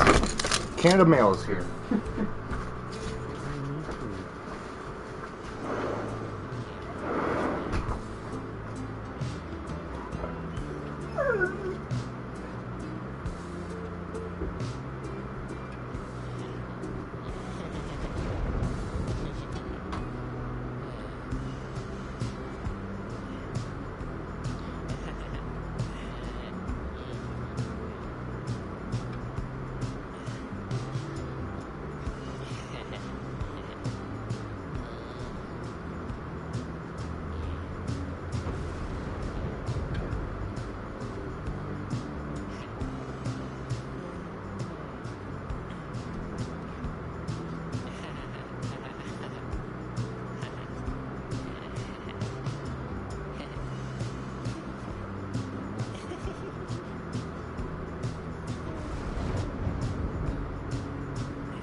Sorry about the delay, everybody.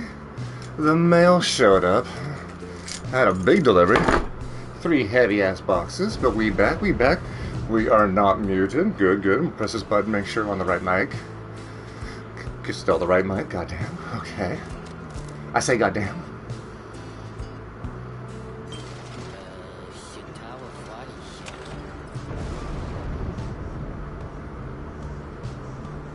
Okay, I was kind of hoping they'd go sing again, but not on this one. The time has come again to deliver on one of your fellow exiles to a homecoming in the Commonwealth, lest your adversaries, the Pyre-rates, achieve the same instead. No fucking way. The little minstrel has returned and approaches you as you await the signal from the stars. There is something I wish to ask you, reader. Something which ordinarily would not be my place to discuss in any detail. You have observed the stars.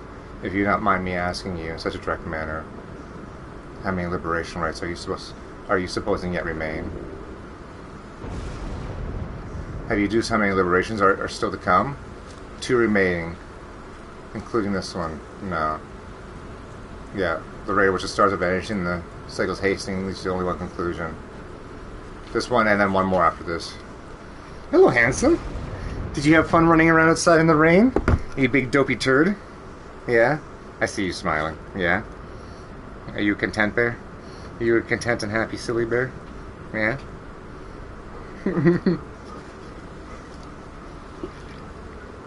Unfortunately, sir, I do not want to exist outside in the rain for 10 hours today. I know you would love that. I love it. I know you just love for me to lay down underneath the tree with you in the rain. But that ain't my groove, sir. We'll go for a hike soon? Yeah, you know, you love those. I concur with your evaluation, reader, sir. I wish to make certain that you are aware, so that you and the Nightwings may yet make the most of their remaining time together thus. As to what will happen once the final liberation rite is ended, we shall soon find out. But lo, it seems we are called upon once more. Look forth.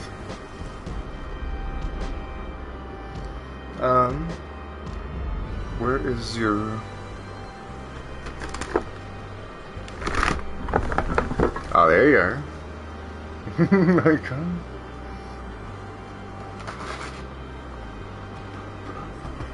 Come on up, buddy. Come on up. Come on up, you fuzzy butt. Hey, buddy. Little...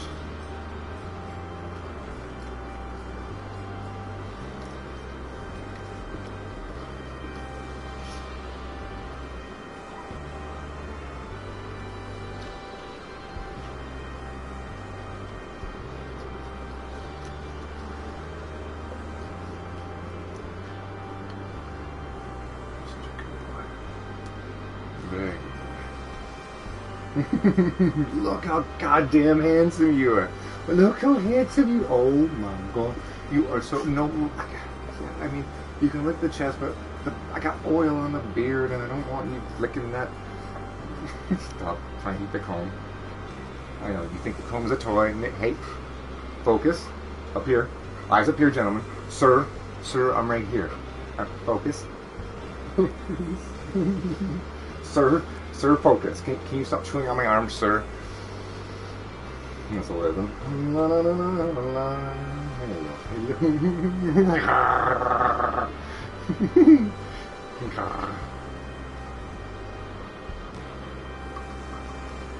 And what, aren't you goddamn perfect? Aren't you just fucking... Okay. Oh. Oh, okay, these want to be the next scratch? Oh.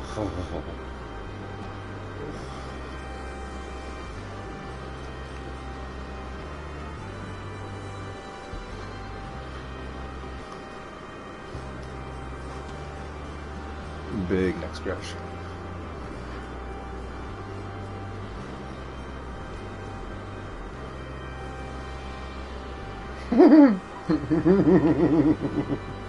Now I'm really gonna need that comb back. Such a handsome boy.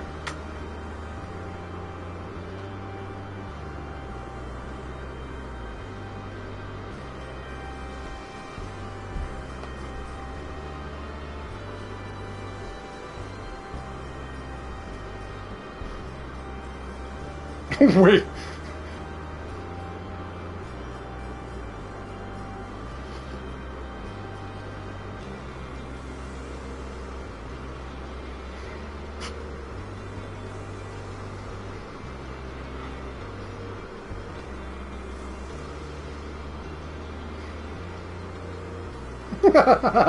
Sorry. I think you ever like start sending a message and you accidentally hit the send button mid-sentence. Sweeta sends me a message about her dentist. Like, so my dentist though, he's nice, but he's, you know, sometimes he weirds me out.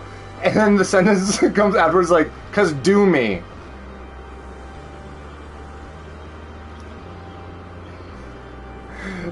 So I wrote back, wait, what? I'm gonna need some clarification on that sentence. And he's like, sorry, typo. Yeah, I'm like, okay.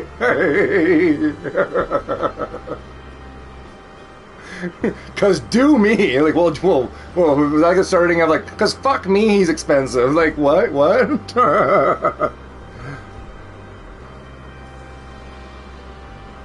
That's hilarious.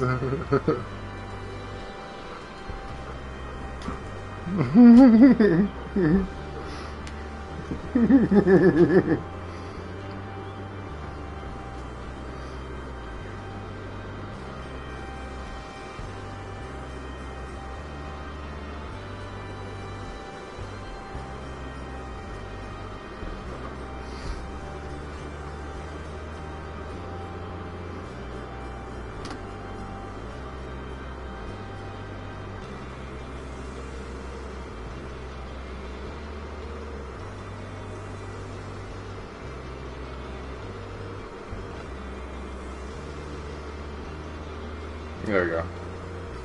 Okay, let's do this, people.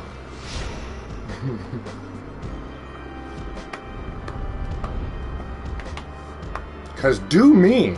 Damn.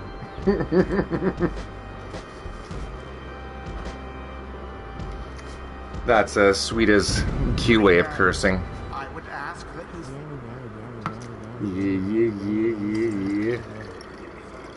upon the Book of Rights. Think back upon the words that it revealed. Oblige. Pulls a chicken breast out of the oven, it slips, falls on the floor. Well, do me.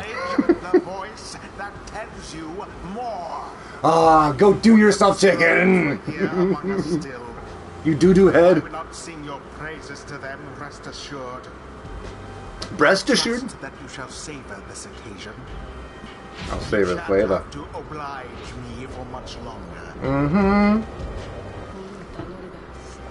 I want to go to Florida's. The Pyres burn and each of the triumvirates is present and prepared. I concur. The Pyres burn and each of the triumvirates is present and prepared. Then, anointed one of the Pyre hearts, come forth now and declare yourself, and pay any respects you have unto the adversaries, the Nightwings. Yeah? From outside? Hello, sir.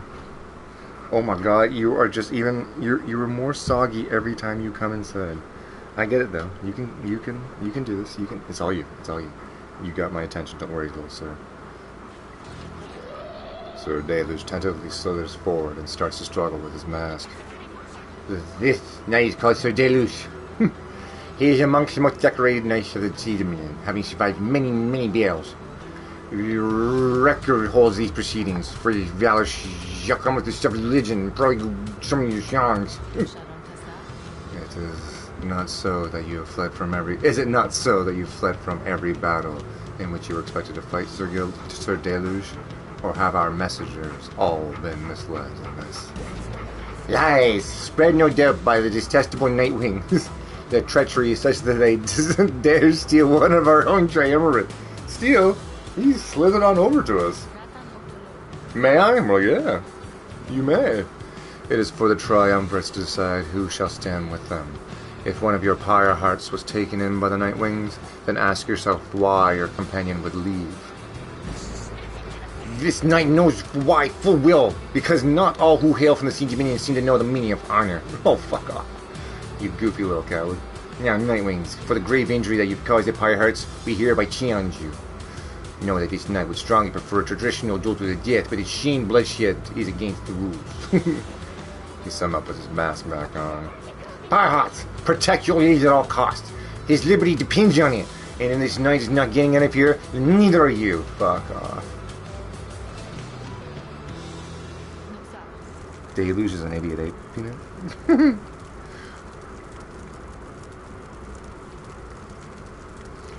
Nightwings, your choice. And whose name shall you conduct this liberation rite? I wish you the wisdom of the scribes in making your choice, reader. And I wish you to come prepare our song with me, Tariq. Ooh, your song. Tell me something good. Making fucking sounds tonight. Alright, Miss Panther. There was a student flying. After dosing the adversary's pyre, Kenneth may instantly turn into a 3. Okay. Crank this one up, shall we? Did you just head? Okay, yep. Just 3.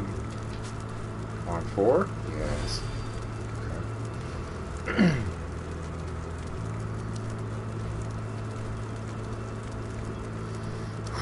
My heart actually like races for these. Let's go. So, I'm to get my shot in all this then? How very thoughtful of you, read it down. 1 second, guys.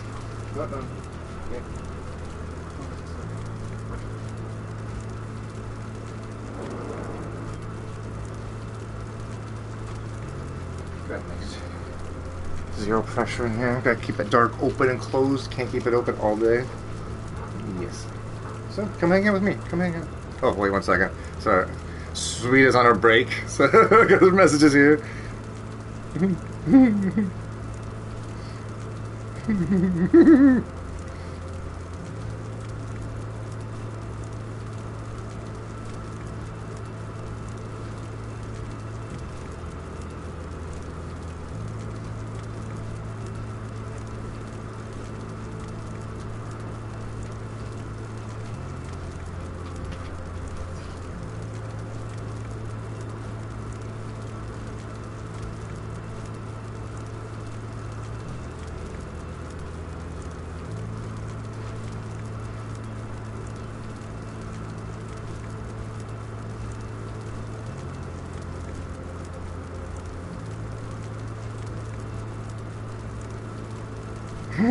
Sorry.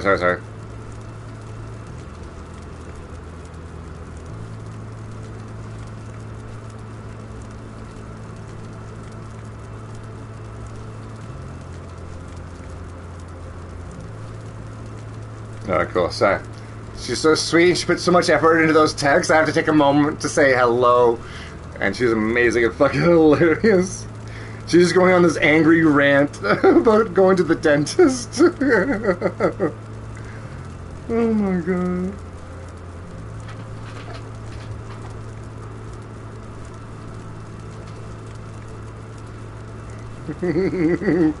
Dork.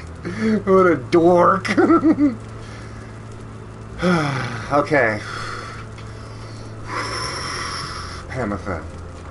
Some to get my shot in all this, then. How very thoughtful of you, reader darling. Who shall stand with her? Get your nose out of my way. Alright.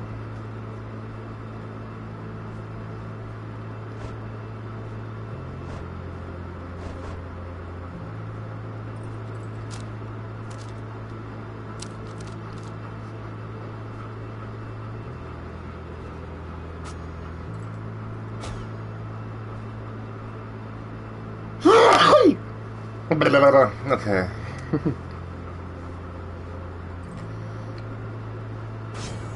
Tizo. Tizo's more than willing to help Pamela get home. And then I probably should give it to her so she got the experience for it, right?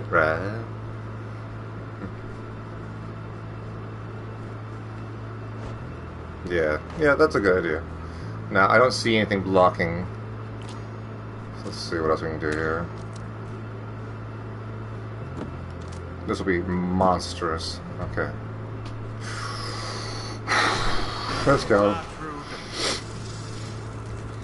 Wait a minute, what am I doing?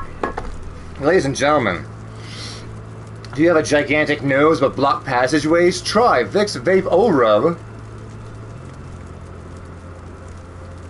Clear that shit right up for you. Clear it. Just really do some good stuff, you know, just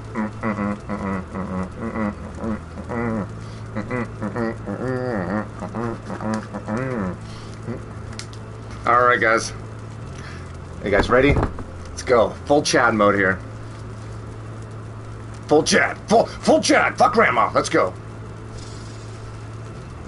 With that out of the way, Look, just go easy on this Naoki, because it hasn't it easy.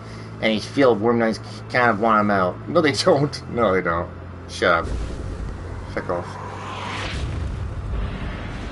commence.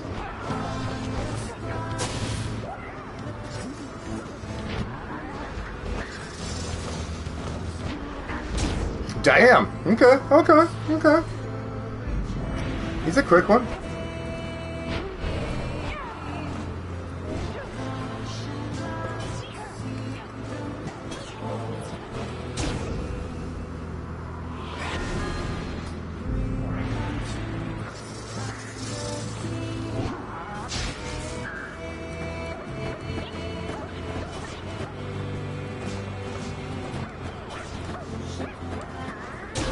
Yeah.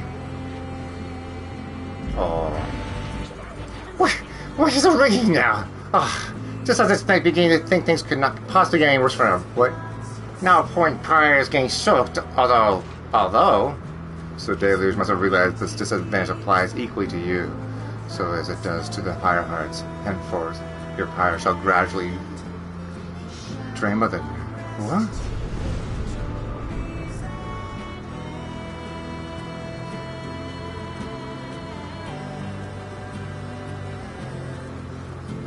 Oh, okay. Welcome.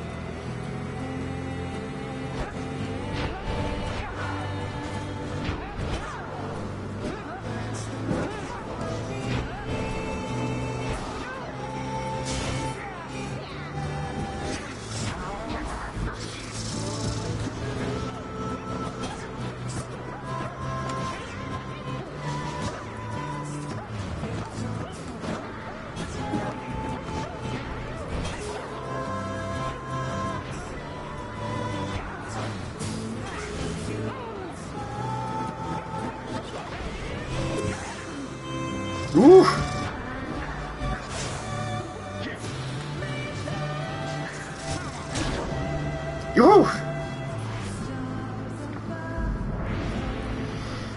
Ooh. Come on, go. Okay.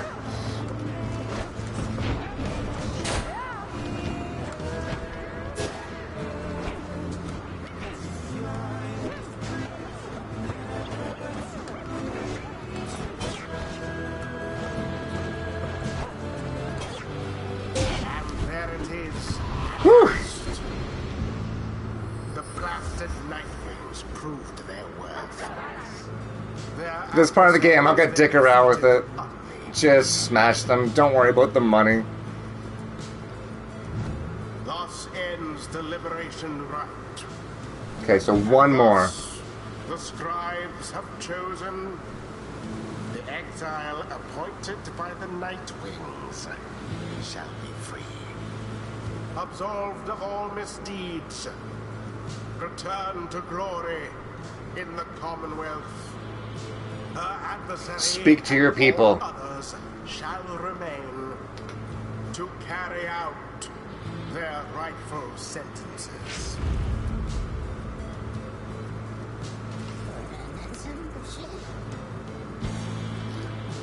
This night, this is too good to be true. Fart sound. So what am I? Supposed to give a speech or something then? Rita, darling, all of you, look. I've no idea why you still picked me. Well, I do have one, but I don't think it's right. If you'd want to get rid of me by now, you didn't need to go to such lengths, and so I'm left only to conclude that you did this for me. The years I spent down here, in one sense, they all have been such a waste, just utterly for nothing, spectacularly so. I thought that my relationship with Tamitha had nowhere left to go, but, well, you know, not quite the case. But then, I think on what could have been of me. I made no attempt to set things right. Had I not done everything I could have. I could not have lived with it, I think. I was so certain that my life would end down here. I'm only now beginning to consider that the opposite may come true instead. What I'm trying to say is thanks to all of you. I mean that. Now, I guess I'd better get back onto that damn Commonwealth, so bottoms up. She plunges into the waters of the Shimmer Pool and disappears from view, though her voice still rings out. We'll have to see what we can drop up here. What we can do up here, provided that my sisters haven't laid way to it just yet. Anyway, let's find a way to keep in touch. But just in case, bye-bye. Tamitha earned her freedom back. May she return in glory. Tamitha is set to return to the Commonwealth and leave the downside forever. Godspeed, Tamitha Thane. Oh yeah, I can already feel like... Oh, that's great. Vicks Vapor Rub sponsorship. I will promote the living hell out of you. I think I gotta raise this up just a little bit. Just a smidge, yeah. Almost.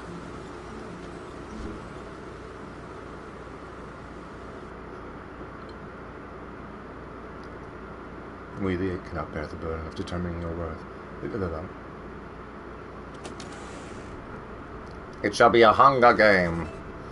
Return to the wagon after prevailed against the Pyre-rates in the liberation rite. Goody-hoo. Pepsi wishes Tamitha. Perfect. Yo. I mean, what will they think of next? It's just come up with like a I don't know, some sort of cotton sheet. Yeah. It's the, like, honestly, I went to do like a big breathe in there. I'm like it felt like I was smoking through my bong again. Just like, oh, that's not exactly open passageway, and just put the fix in there a few minutes later. I'm like, okay, whoa, that's like pro. That's too much air. Oh my god, my brain, ow. Not make good of all such incidents.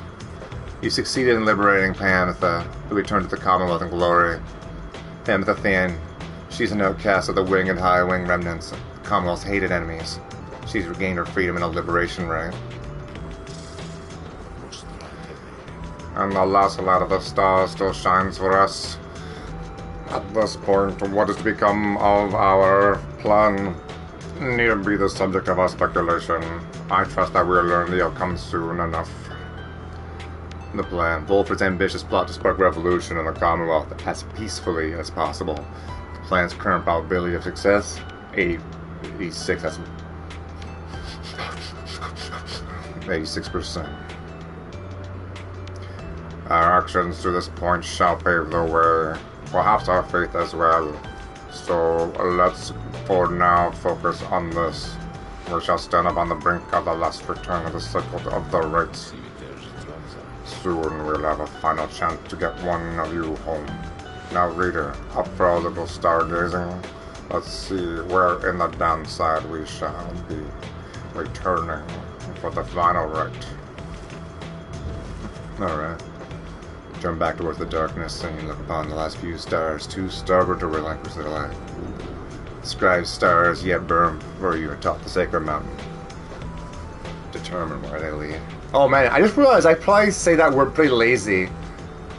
The scribe stars yet burn for you atop the sacred mountain. Yeah, I say, is that it? Mountain? I know it's mountain, but like, am I lazy, or is that a slang thing? But mountain? It's like when you say, you know, no one says Toronto. When you live there for so long, like, where are you from? Oh, I'm from Toronto. Toronto. There's no T in Toronto. Toronto. So well, that's the same thing. Mountain. Don't the sacred mountain. No, that's That's me words.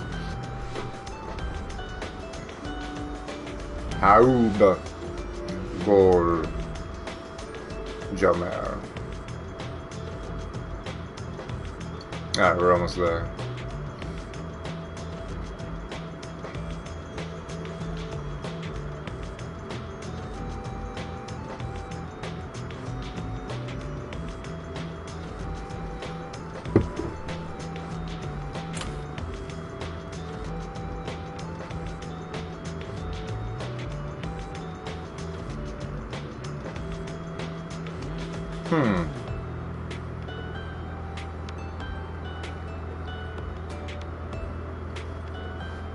Okay. What do I got left?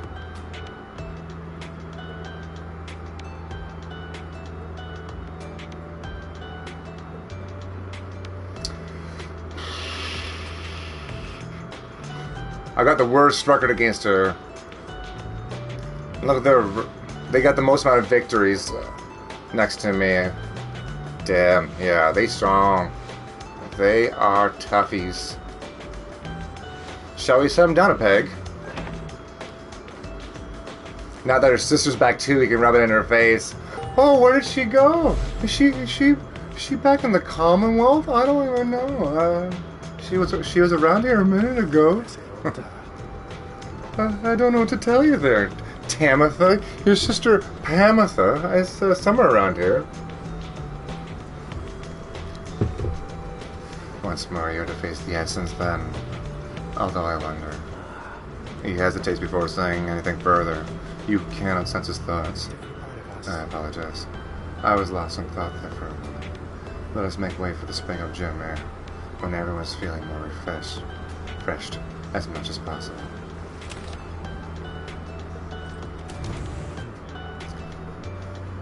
More fruit! Following Pamitha's liberation, the low minstrel has returned to the wagon and stands as though nothing has happened here this night. He tilts his head a bit as you approach. Once more, the night ones have prevailed in the liberation rite under your mindfulness, reader. A commendable achievement. Surely Pamitha shall live out her days in gratitude to you and your companions. Perhaps now she may seek Ruki there in your commonwealth. I should think Ruki would like to witness what took place this night. I trust that together they shall make a formidable difference to the plan which all of you endeavor to achieve. 86, let's go. Now, for the time, Celeste and I are to return to our respective stations. We all await the next turn of the cycle of the rites. May you prevail once more when next we traverse the Scribe's Gate. Until then, reader, rest well under the stars. He nods and leaves you to recover after a long night. Boop. Bop. Wah. Wah. Boop. Ah. Okay.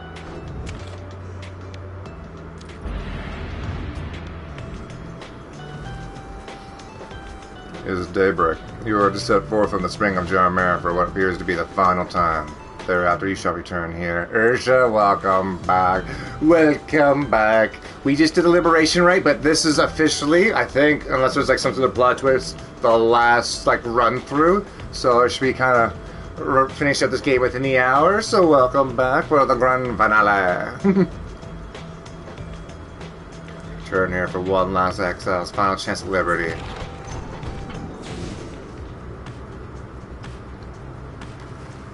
The inverted fall of Selenium roars in the sky. Somewhere beyond it lies the Commonwealth, beyond your vision, beyond your grasp. Your home is there, somewhere if I'm not mistaken. Those who transcend the Shimmer Pool after a liberation rite, the fall shall send them on their way. I suppose it'd be unfair if we could simply fly.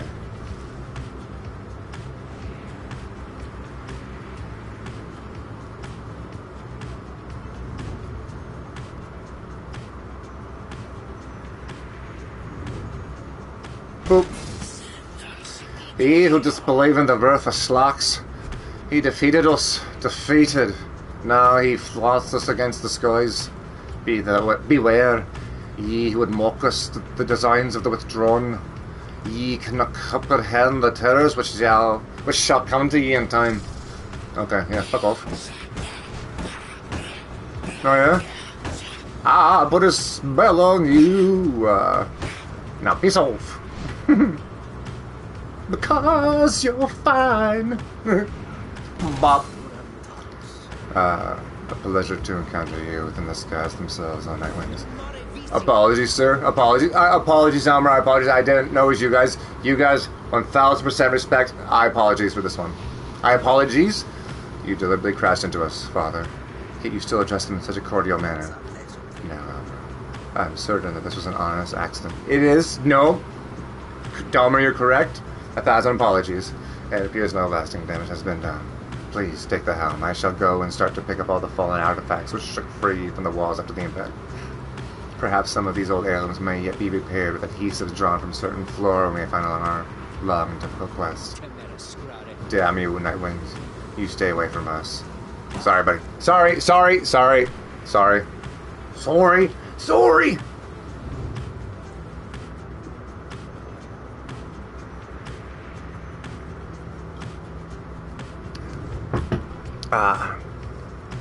Schma.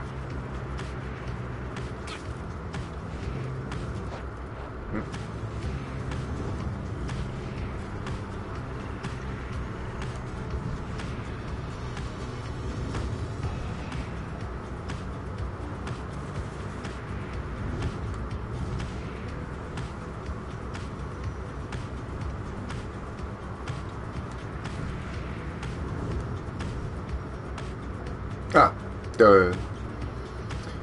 South road along the Jomar Valley is riddled with barren rock and bone. Volfred suspects you may find something of value along this road. The north road across the Jomar Valley passes and remains of the high right titan. Virtue to suggest that this may be a faster road, leaving time for your vocations.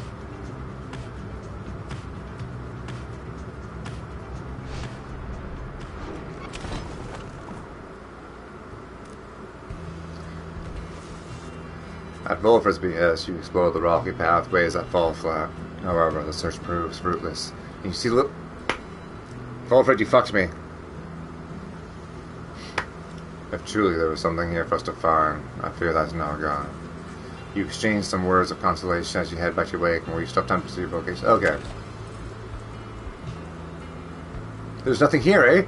Well, since there's nothing here, how about we go look for an item? Maybe. Okay, what's everyone doing? There's only 3 of them left, so I mean... Okay, she's at level up anyways, so...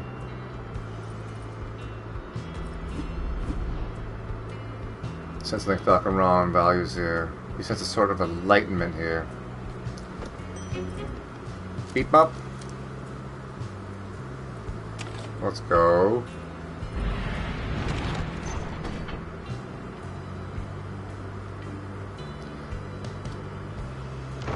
I don't know why I picked them. The ones I absolutely have the worst time against.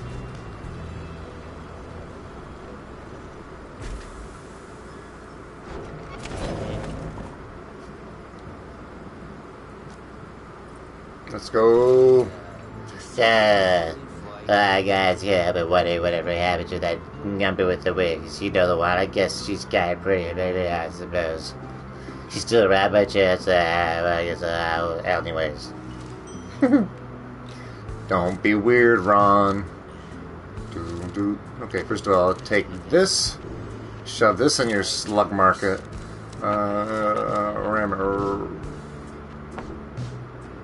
No. No exchange.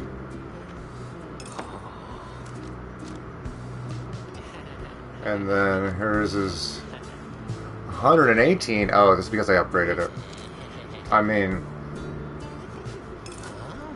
okay. Now, I could unlock this, but...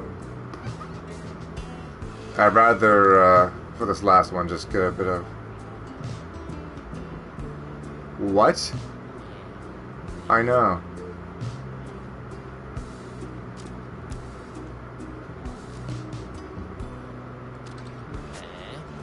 That's fun.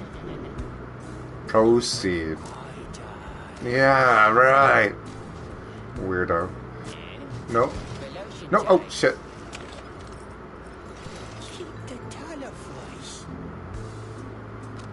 Oh, they all. Oh, there's 2 5s and a 4. So.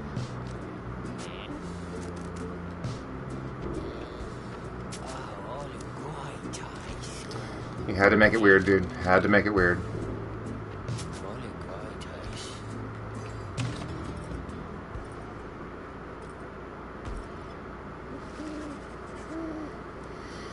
Alright. After making all the necessary preparations amid the rocky pathways of the Spring of Jomare, you and your companions await the commencement of the rites. It is quieter even than usual at the onset of such events. A lone minstrel appears, bringing some sort of news. I have checked, and it appears that, though the essence have not yet arrived, readers, sir, there is no sign of Tamitha or anyone. The sigil is not set either. If what he says is true and your adversaries are not present, then you presume the rite cannot commence.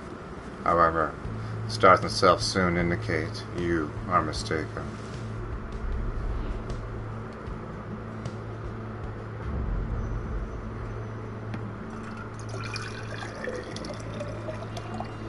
PP simulator. Alright.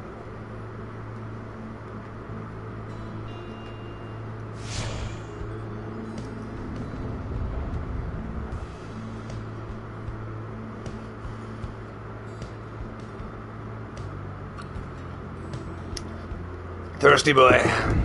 Reader, the Commonwealth, your home. Yeah. Today it is aflame. Much like a stack of books. Aflame because of you. Doubt it. Because of He's your lying. outlandish plan. He's lying. Not that you care. I mean, he knows Not that shit, you but... shall live to see this place again. Your attempts at revolution.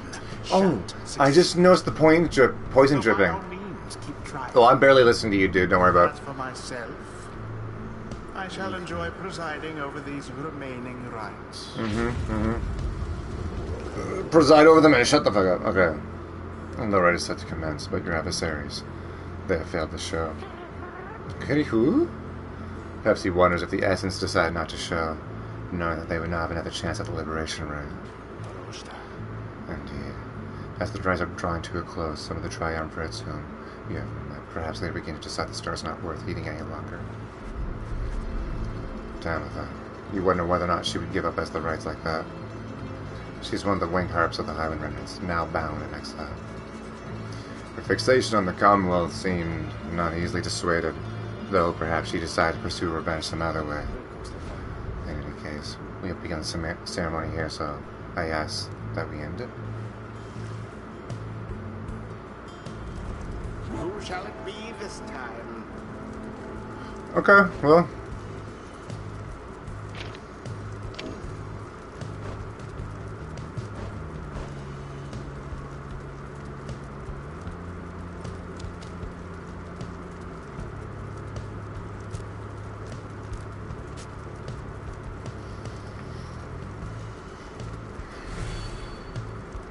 There we go. And for him, what does he need? 2 more? And he needs 8 more.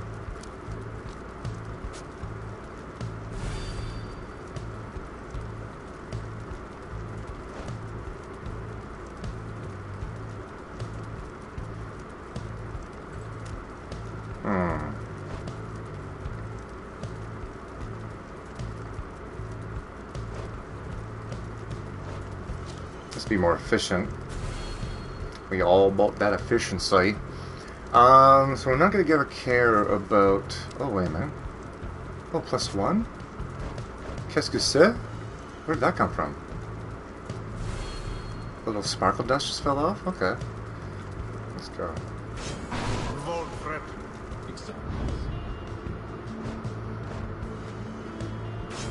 Tizo. Such a teaser. Now, all these things in the way. Oops. Should I go through, or do I just launch the thing across everything? And it's blocked.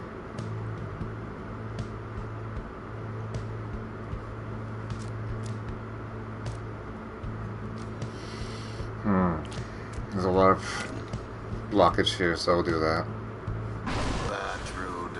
Better. Very well. We take no pleasure snuff out of a flame disowned.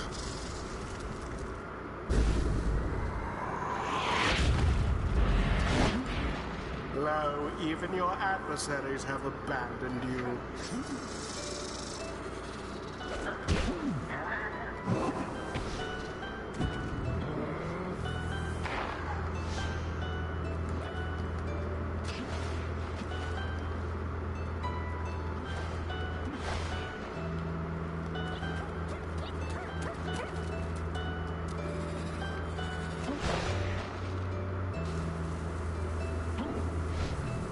And it is done.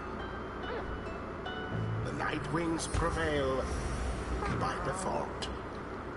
Not that their adversaries even care.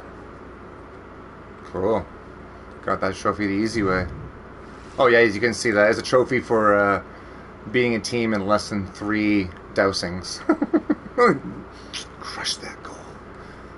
My only hope is that our would-be adversaries find some peace.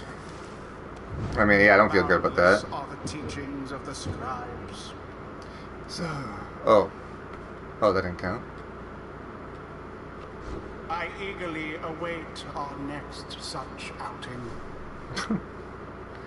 All of you are welcome here. Save demons such as you from the sentencing of Orlot.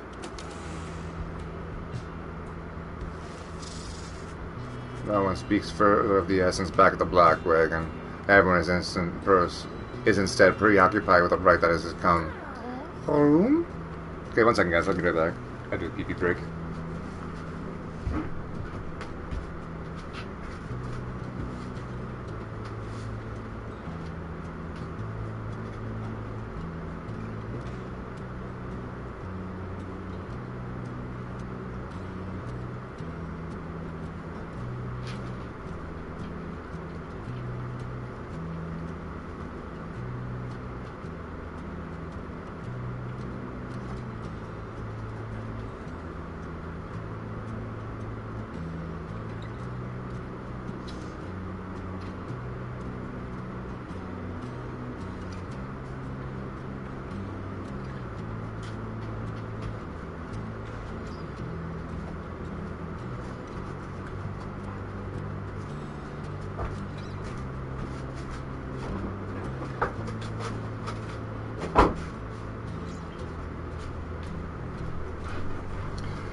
It is far too hot for a jog right now. Maybe go for a swim. Yeah. Maybe go for the water. Oh, wait, do you want your cold bed? Probably needs a little bit longer in the freezer. Sorry for teasing you there. Teasing you there.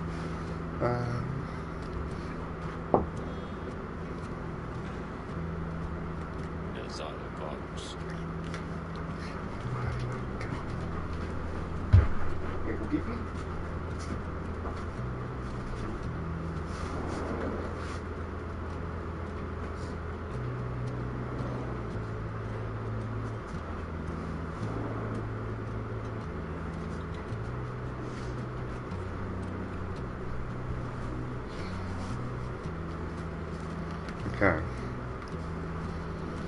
I'm afraid so. Our plan is an imperfect one, yet here we are, placed with this vital opportunity. I mean, 89% is pretty good. Wait, Pamitha only raised it by like 2%? Really? Or am I...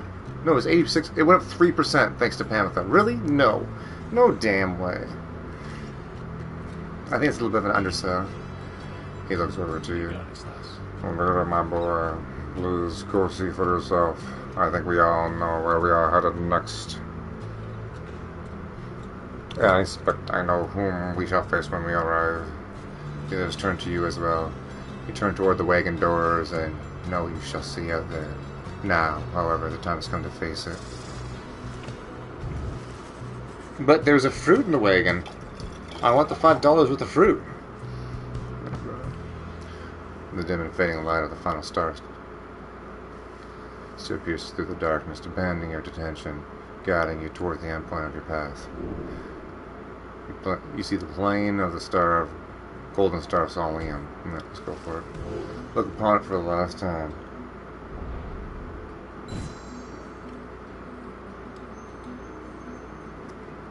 Sheesh.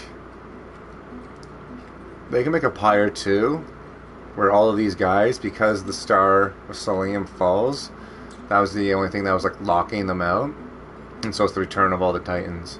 So you gotta go back in, and instead of having like a liberation right and doing 6 or whatever liberation right, you have a liberation right against each one of the Titans. So you gotta defeat each Titan in whatever game they make out of it. They might keep the same kind of like sporting gameplay, just kind of like crank up this game, but yeah, that'd be lovely to see. But other than the huge success of Hades and them making Hades 2, I don't know if they're really a sequel type studio, because they always seem like an original only. So the fact that they got a Hades 2 is amazing, but also kind of shocking. So sorry, what am I doing? Let's go up here. But I think that'd be a really cool idea, facing off against the old Titans. The Golden Star burns bright over the fold of Selenium. Orlek is always on his way, already on his way. Interact to challenge the true Nightwings here next. Prevail, and one among you shall be set free. Your record against him is 0-1. Got a big L against them.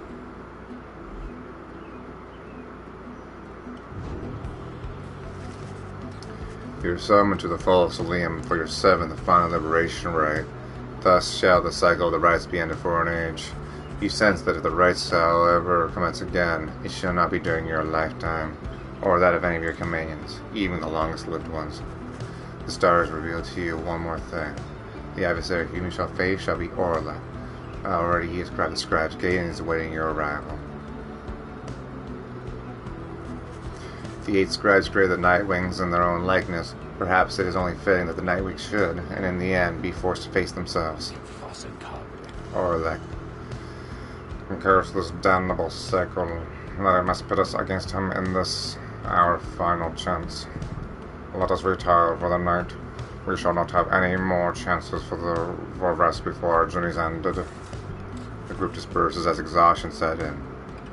At dawn, you fly into Mount Aliodel to make a final effort to achieve your plan and get somebody home. But who? Alright, we just sleeping. Foolish reader, your so-called friends, you are accomplice to their hateful plot. Goddamn right. They are exploiting you. No, they ain't. You shall never have your freedom. Words, words, words, sticks and stones, and you can suck my nuggets. But Don, you're already up and about. After a troubled slumber, the Black Wagon is prepared for you in its final voyage to the fall of Selenium. No one speaks.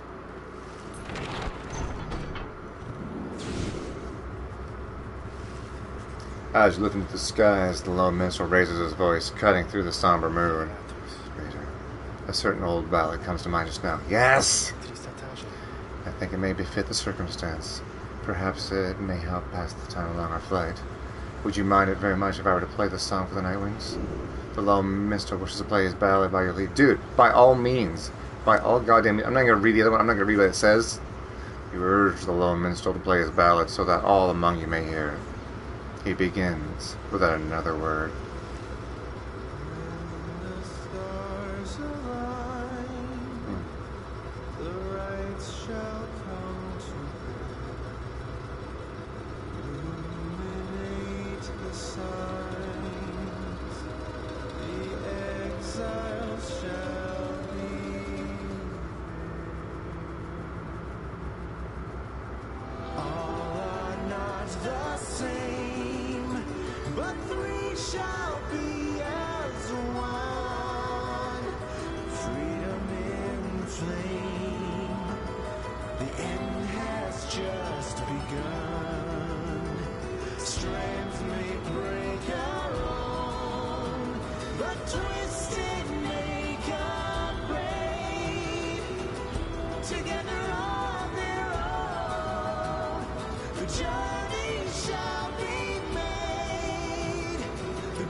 more.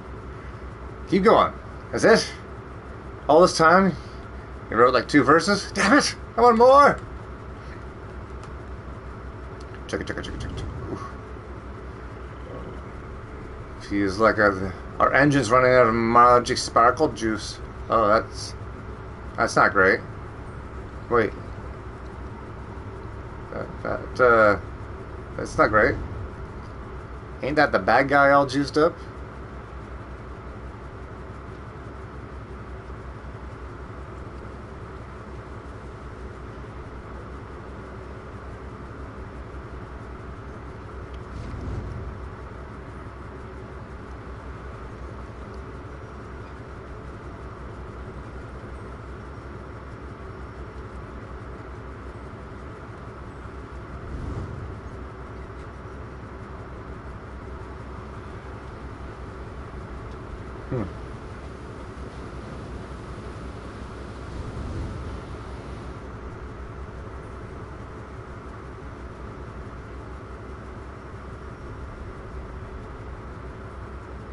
You heard the horse, right?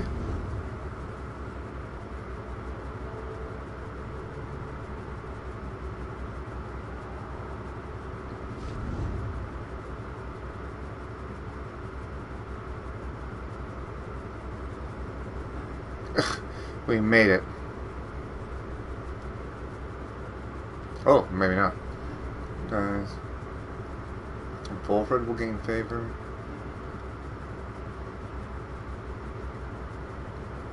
Let's go tease up. You touched down amid the sublime grandeur of Mount Aliadel to make the pilgrimage to summit for one last time. There, one last liberation rite shall soon commence.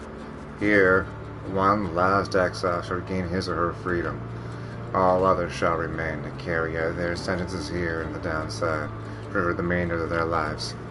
And in the Commonwealth, the plan for which part shall either come to fruition or all be suppressed. Seek the Crown Scribe. Boop. Fruit!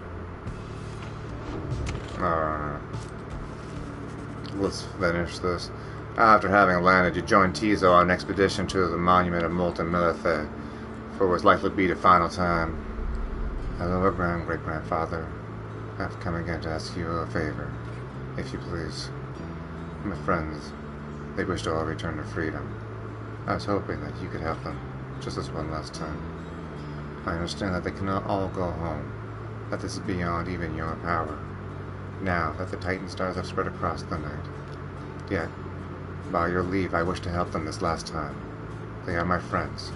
They are my friends. What else is there for me to do now? Save to help them. Soon he is finished. You return to the wagon in silence, feeling as though Molten Milithe has shown you favor. At dawn, you shall begin your last ascent. For now, your vocations may occupy what little time you have to spare. Damn right. Extra damage from Little Tizo. I'm gonna do this one for the first time. You find a relatively quiet clearing to study the Book of Rites with undivided attention. Through great understanding comes the reader's influence. Attribute bonuses to bestow upon all your fellow exiles who participated in the rites. The triumvirate whose reader is well attuned to the book has an inherent edge against its adversaries. Focus on which part of the Book of Rites.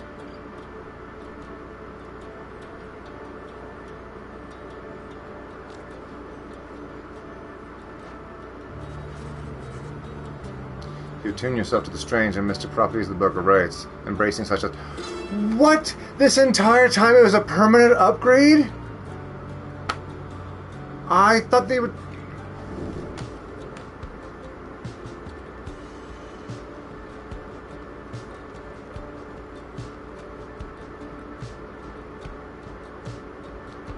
I didn't know it was a permanent all this time. I thought it was a temporary upgrade. If I knew this, I would have used this every single time to passively have better characters. Oh.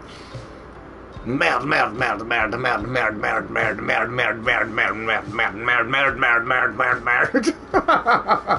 damn it. Well, you fucked me, game. Well, I fucked myself, I guess, but yeah. Yeah, I'm done studying. I'm not the smartest reader. I'm not the best book learner, you know. Come on, buddy. Come here. I got something for you, dude. I got something for you, dude. Yes, come on. That's right.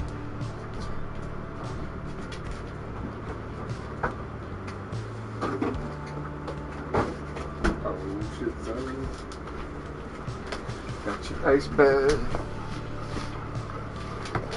Yeah? Yeah? You ready for that? Yeah. Let me just put this little sheet down on top of it. It's still be super cold. You're gonna flippin' love it. There's an air conditioner right freaking there. You want a cold air thing? All for you. All for you. That's you, buddy. Oh, isn't that amazing? Nice cold pad for you. Now stay there. Stay there.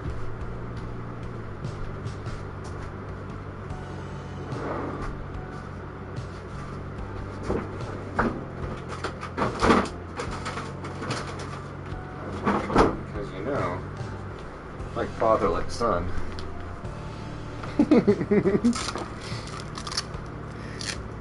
Usually I'm accustomed to fans, but I imagine you prefer a cold pad over a fan. You don't like motors and fake wind and fake hoses. You only like ponds and real wind. Yeah, you ain't no poser. Oh, and then you could be right there, so while I'm playing, I can just reach down, you can nibble on my arm. It's perfect. I love this so much, Peanut. This is our setup. Continue your journey.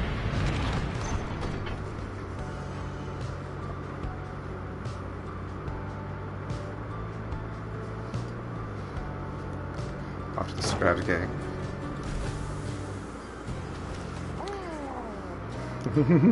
Hey, buddy. Messenger Imp somehow tracked you down to the old masonry at Mount Aliadel and delivers to you recent news and rumors from the other side. Specifically, the Imp shares details regarding Pamitha, what has become of her since she was liberated from the cell of Selium. She found herself back in the homeland of her enemies, where, despite her connection to the Highland remnants, past transgressions were forgiven. In fact, she was asked to join the military council given her unique background. Yet she refused to cooperate, instead demanded to be reunited with her sister Tamitha. But when they threatened her with a resending to exile and insisted that she take the opportunity, Tamitha laughed that she would think it over and return with a decision soon.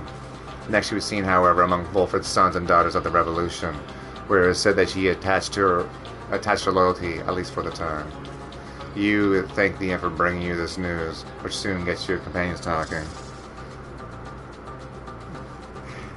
We suspect the ancient enmity between the wings and the flightless shall soon be resolved, if ever at all. I hope that both the Thane sisters one day shall join together as part of our good cause. One of them can help lead us towards a brighter future.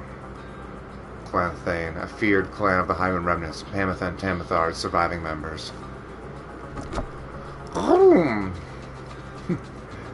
Dizo, Pepsi, wishes for Pamitha to find her way, and sisters in the Commonwealth.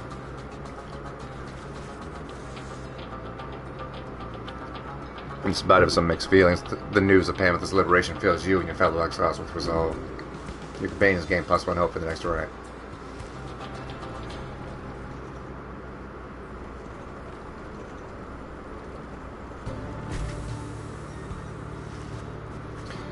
You stand before the Scribe gates with your companions. The gate guardian is there as ever, but you sense something's different in her.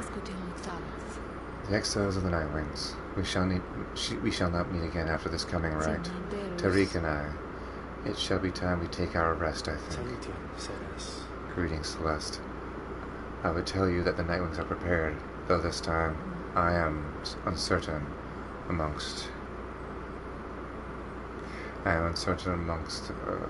feels what? I don't know. We have a duty to uphold Tariq, and then what, Celeste?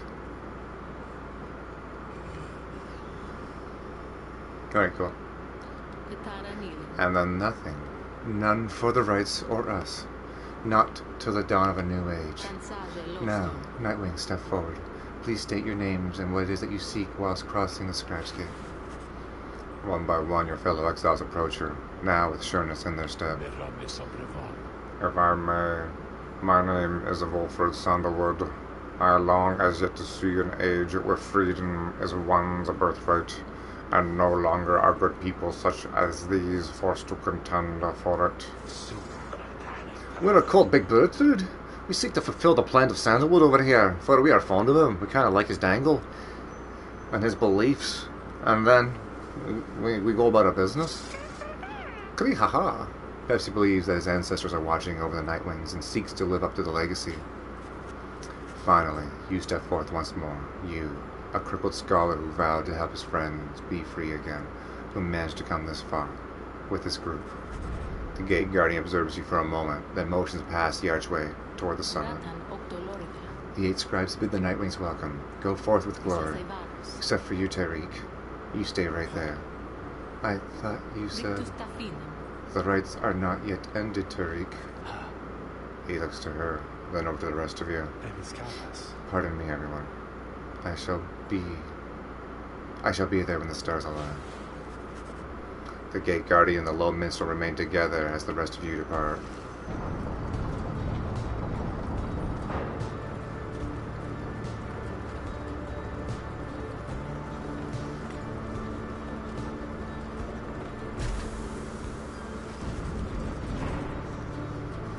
You have gained the summit of Mount Naliodel for the 7th time, the final time in which any of you shall have a chance to leave the downside. The Beyonder Crystal seeks you? Seeks me. Hey Sandra, how you doing, girl? Thank you for visiting on such a short notice, reader. I understand you have important matters to attend to, so let me be blunt. Please, listen for a moment then. I know this whole affair is coming to an end, all of it. I sense the binds that form the rites becoming weak, which means soon you will not need me anymore. Not that you have needed me at any point, but still, my services will not be of any further use.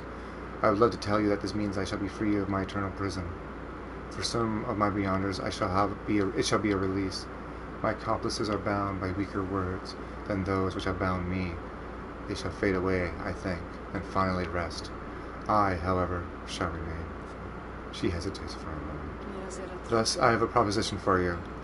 I do not know where you shall go from here, but I ask you to take me there, wherever it shall be. By that I mean, take this stone prison of mine and keep it. Do not just leave it, as all of your predecessors have. Each time they stay among the Nightwings, reached an end. Soon the Beyonder Crystal shall serve no use at all, except to keep me trapped. I am content to remain thus, for I have little choice, but I would prefer to do so in your company, for I do enjoy the company of the reader. This may not be much of a compliment, but I assure you that I much prefer your company to an eternity of solitude. I have no wish to see you gain in years, and to eventually decay, whilst I remain unchanging. But I should rather have more years whilst having contact. Even if those years would be brief, they shall fold me more and more, in which I might have to think back on our times. Nor do I expect you to accommodate my needs, for I am well aware I have my limits in accommodating yours. That is to say, I wish you to go forth after this night and live your life however you see fit, for your own sake. May all this rights business enrich your coming days somehow, and considering that life after this night, if you think that there may be a place in it for me, however small, then once again I simply ask that you take me along. That way, should you ever visit me again sometime, you could, and I would like to have that as an option more than no. My request here is a selfish one, for there's little I can offer in exchange, other than what my companionship is worth. Perhaps I could lull you to sleep once in a while. Who knows? I could always try to sell the Beyonder Crystal for a reasonable sum somewhere, or something to that end. There must be someone out there with an interest in this thing. So then, you have heard my sad proposition. What do you say? Sanda wishes for you to claim the Beyonder Crystal for yourself. Decline with all due respect. The Beyonder Crystal is not your property, nor is Sandra's penance your responsibility. Agree and do it. Why not? Sandra's proved to be a kindred spirit. You would rather not part ways with her. Yeah, I'm good to do it.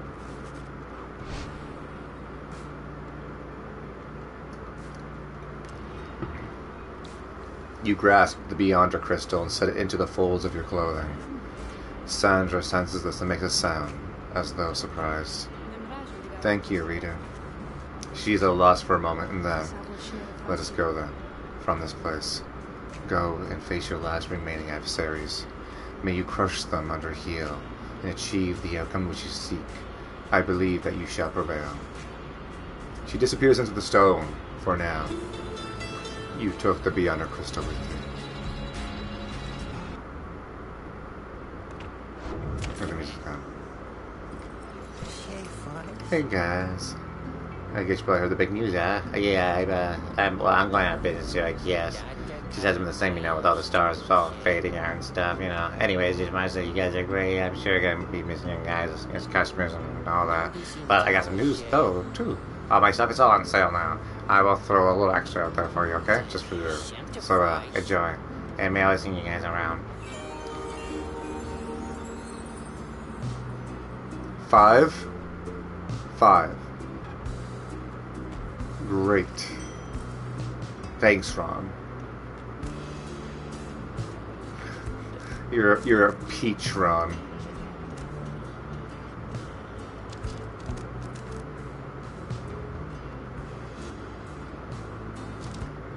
Well, I only have $11. Correction. I have $16.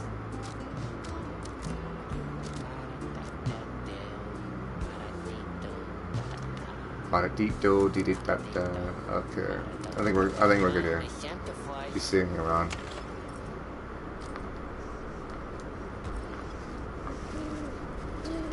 You've gained the summit of Mount Aliadel for the 7th time. Very few stars remain above to light your way as you await the commencement of the final liberation rite. The lone minstrel finds you clutching the Book of Rites, seeking there perhaps some bit of wisdom that will lead you this far. We may have a chance to speak again after this. I may have to go. I wish to say that I am grateful you having made your acquaintance, and I shall remember you with fondness. I wish you well, this night and always. Go forth and with glory. He then looks up and extends his hand in friendship. You clasp it. You see Wolfred has joined you. All your companions are there with him, in fact. It is strange for me to say, given the circumstances of our meeting, Rita, but it has truly been a pleasure. Onward now. Let us achieve our plan. Skrihachi! Perhaps he wants you to know that he has the utmost faith in you. Radiant One, we are both wiser and less irritated than most other of thy kind. We have learned something from thee, and we are grateful, huh? Look upon your fellow exiles, your companions, with whom you have withstood the downside, and with whom you shall now conduct the final rite. Begging your pardon, but my time has come. We shall see each other soon. He departs. After this night, the outcome of Wolfred's plan, the plan of which you have all been a part of, shall be decided, one way or another. For now, all you can do is strive to prevail against your fellow adversaries, so that one last companion may go free. You rise to join your fellow exiles at the last remaining stars align. Ignite. The final liberation rite of this age shall now commence. Let us stand together.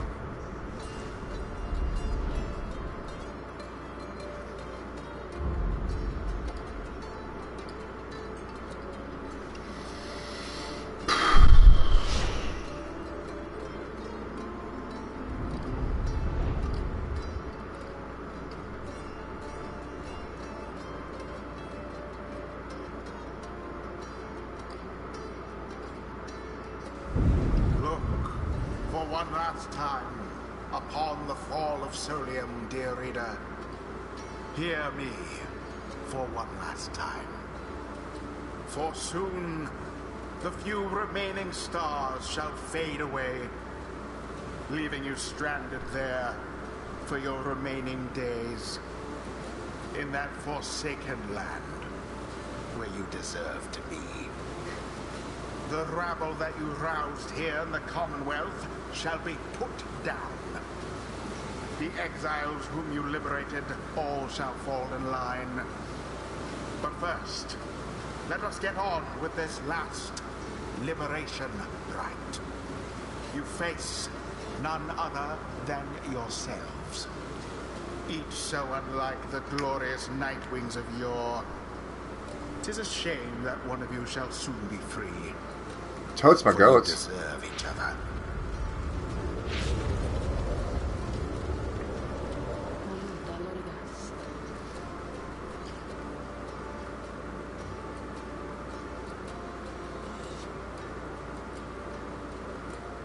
Oh my god, Peanut, you are just the most perfect dog ever. And I love that you love the freezer bed. It's so good. Sorry. The pyres burn, and each of the triumvirates is present and prepared. But before the low minstrel concur, as per the custom. Not another word. The demon Orlek slowly raises clawed fingers to his mask. The false Nightwings have arrived. At last. Long have I awaited this. My freedom once was stolen from me. Then I was cheated of it, here, upon this mountaintop. You may now attempt to take it from me once more. He stands there for a moment, silent, and then Orlek dons his mask and stands prepared. May these damned rites cease, forever, for the misery which it has caused. Plus 40? Nightwings, we shall not meet again after tonight, for the cycle of the rites is all but ended. Thus, I would have your decision. On whose behalf shall you conduct this final liberation rite? The one whom you anoint, or else the exile Orlek shall be returned. Godspeed, reader. I know what is at stake better than I. You know what is better than I. I have the utmost faith in you to make the best decision and to conduct this rite with glory. Nightwings, the stars remaining light grow dim. Your decision, please. It is time now to choose who, if anyone among you, shall go free this one last time. The rest of you shall remain the downside to the end of your days. One by one, you meet the gazes of your fellow exiles, Wolfred, Pepsi, and Bertrude. Your fellow exiles, your companions, your friends, your nakama. Together, you have come this far. Now, the downside and the rights conspire to tear your group apart and destruct your plan. Are you prepared to choose this one last time? No, the pressure is too great. It seems both cruel and unfair to have to make such a decision. Is there no other way? The fate of your friends in the Commonwealth may hinge on the decision you're about to make. No, the pressure is too great. What happens if I pick this?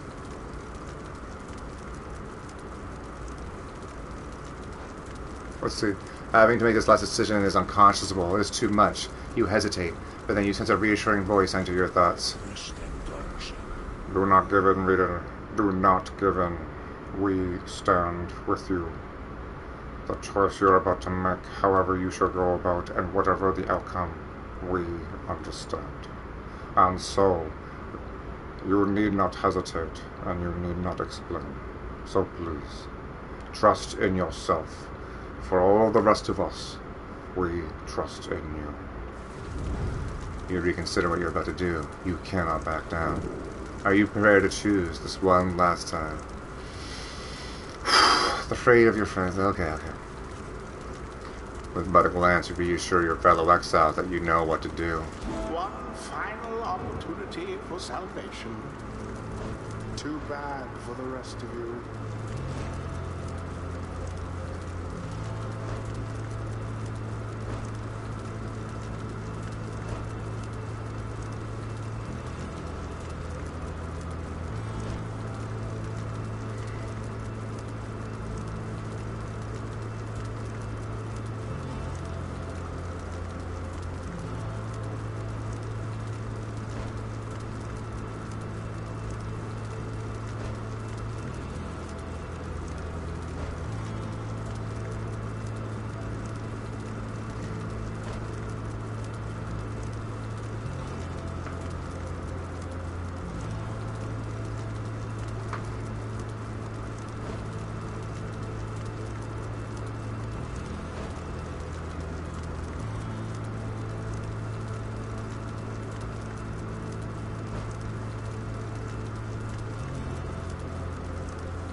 Tizo.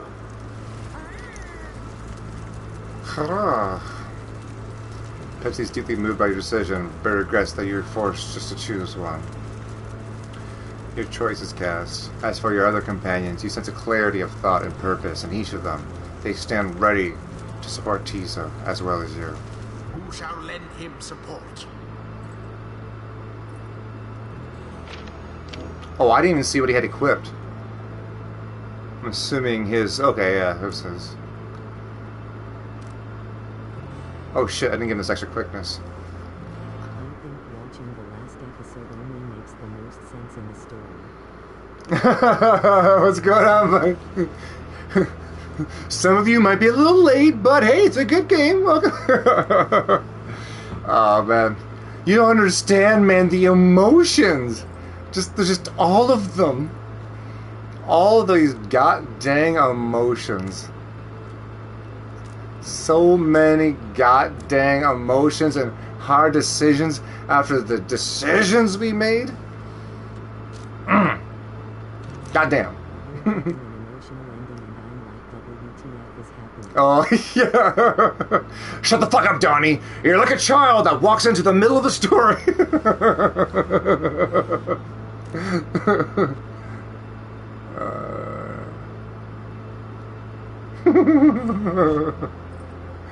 Great movie. Let's go with this one over here. Like a child that wanders into the middle of the story. This will is ours, Radiant One. Let us, the remaining stars, shed their light upon our ceremony here. Alright.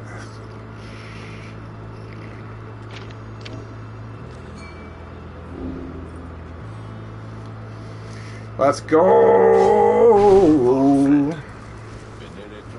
Assuredly, my boy. Besides, we stand against Orlect. It is fitting that we should have to confront him myself. Yup. It is done. Those are to be my adversaries, then. And then who is it, I wonder, who will assert his will over that group? You sense Orlect searching for you, almost reaching out to you. You. The shadow of the false night wings. They are nothing to me but you. You would relinquish your own liberty for sake of them. Strange. It is fitting then that I should have to face one such as you. Then Orlek stands at the ready, signaling for his two allies to do the same.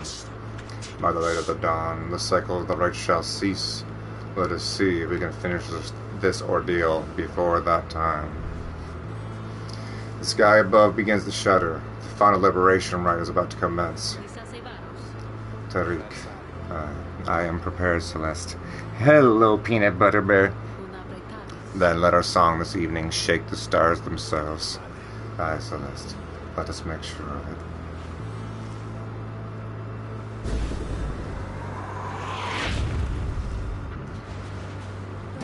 Pepsi?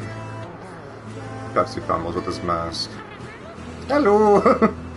Pepsi recognizes Orlek and greets him tentatively. It is good to see you.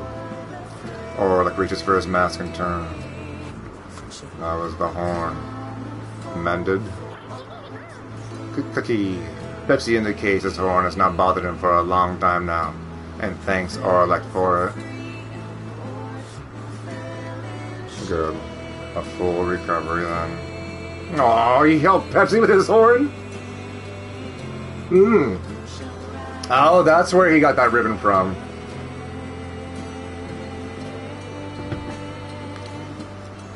But it is unfortunate to see you standing there with them, Pepsi. Come with us. No questions asked. The proposition seems to have catched Pepsi off guard. No. Pepsi indicates that he will not abandon his friends or their quest. Hiruki! He seems to be pleading with Orlek to stand down, to listen, and to not give in to anger. But Orlek shakes his head. He puts his mask back on. This is something I must do, little one. Tizo dons his mask in turn. He chirps, nothing more. Begin. The final challenge. Yeah.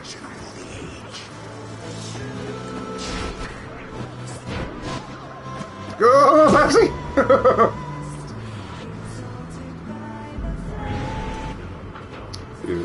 You wear the raiments once again. I could not simply stand by and do nothing, or elect. Yes, this is what you did.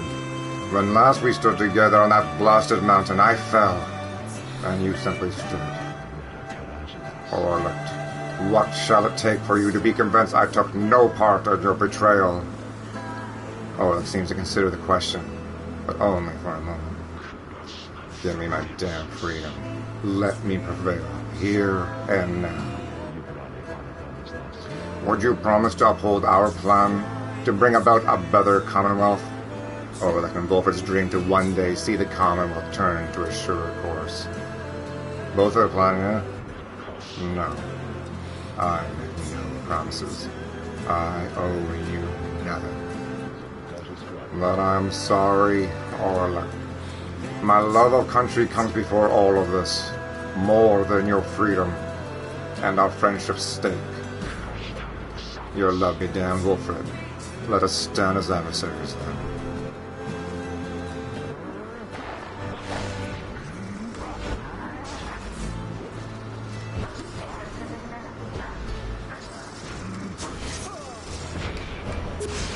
Oh.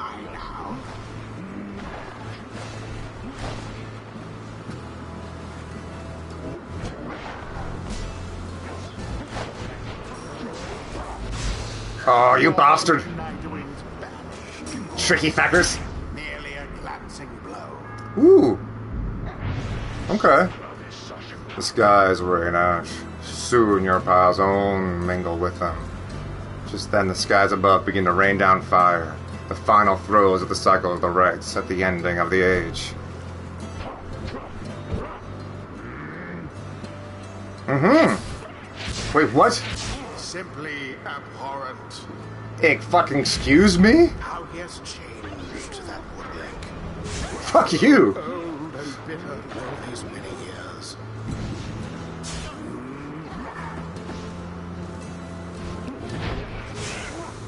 Begone, Wilfred.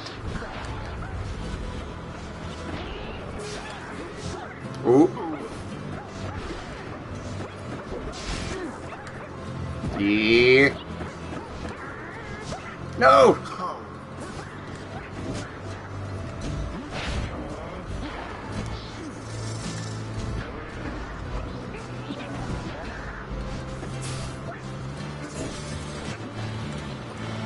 Where you going, Bulford? Go, go, go, go, go, go, go. No! Shit! White fowl for the night wings. Come on, dude. No! Thank God for Bertrude's ability.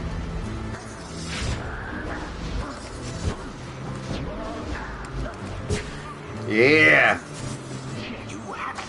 Shit.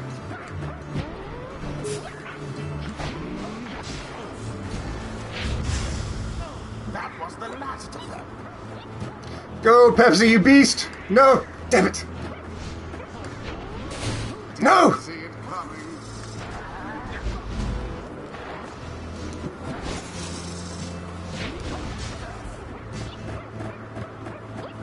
Yes! Tizo takes the Whew. plunge. Damn, they good.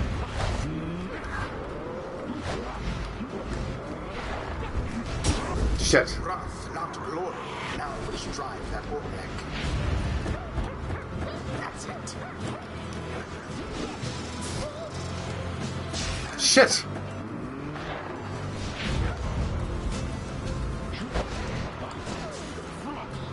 Tricked you.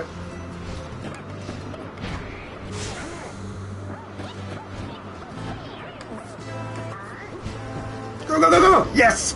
Whew. Come on. So the falls my wings bear their fangs at last. But this cannot be your finest efforts.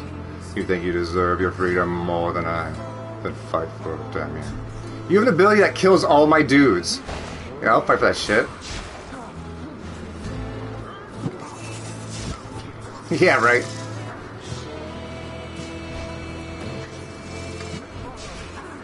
Oh. Oh. Oh. All of you, you shall rot here. You shall rot as I have. All these many years, you false Nightwings, who would deny me once again my rightful liberty. You would deny all the liberty of the triumvirates you faced and vanquish under the guise of the traditions of those blasted scribes. Come, let us continue with this glorious affair.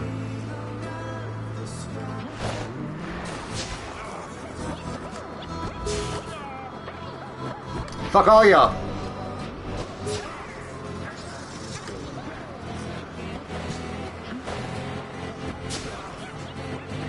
Ha!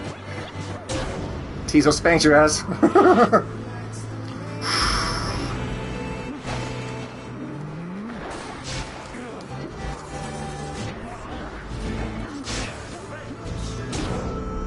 I'm not sure what happened there, but okay, I'll allow it.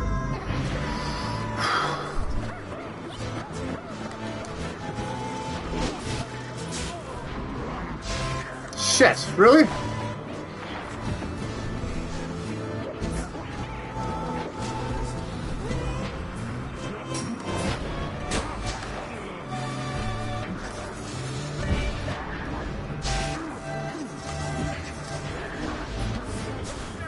Nice, go, go, go, go. Is that it? 3 more, goddammit! Orlok stands breathing heavily. He looks back on the thin look of flame that is smoldering the pyre before turning his attention back on your triumvirate.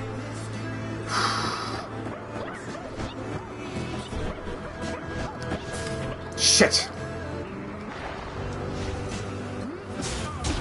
Oh, okay. That's not enough. Okay. Phew! Your pyre's flames now threaten to die at any moment. Orlok makes a sound like laughter, but says nothing as he prepares one last assault against your side.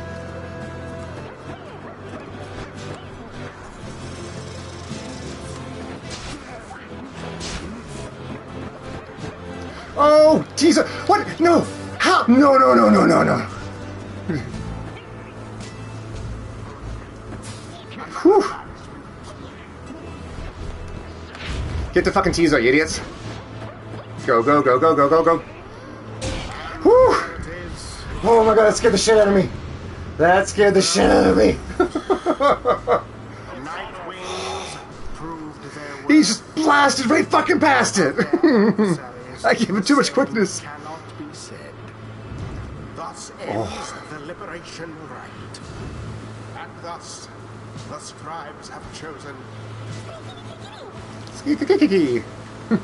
Tio is lavishing a great deal of generous praise on you after being prevailed. You look upon Tizo, what you expect soon be the last time you see each other. Any moment now, the Shimmer Pool shall soon engulf him. Any moment now, he shall return to the glory and return to Volver's agents in the Commonwealth to help achieve the plan. Any moment now, the cycle of right shall end, to at least the dawn of a new age. Any moment now. And thus the scribes have chosen. And thus the scribes have chosen. And thus the scribes have chosen. No. Nightwings. Reader. What have you done?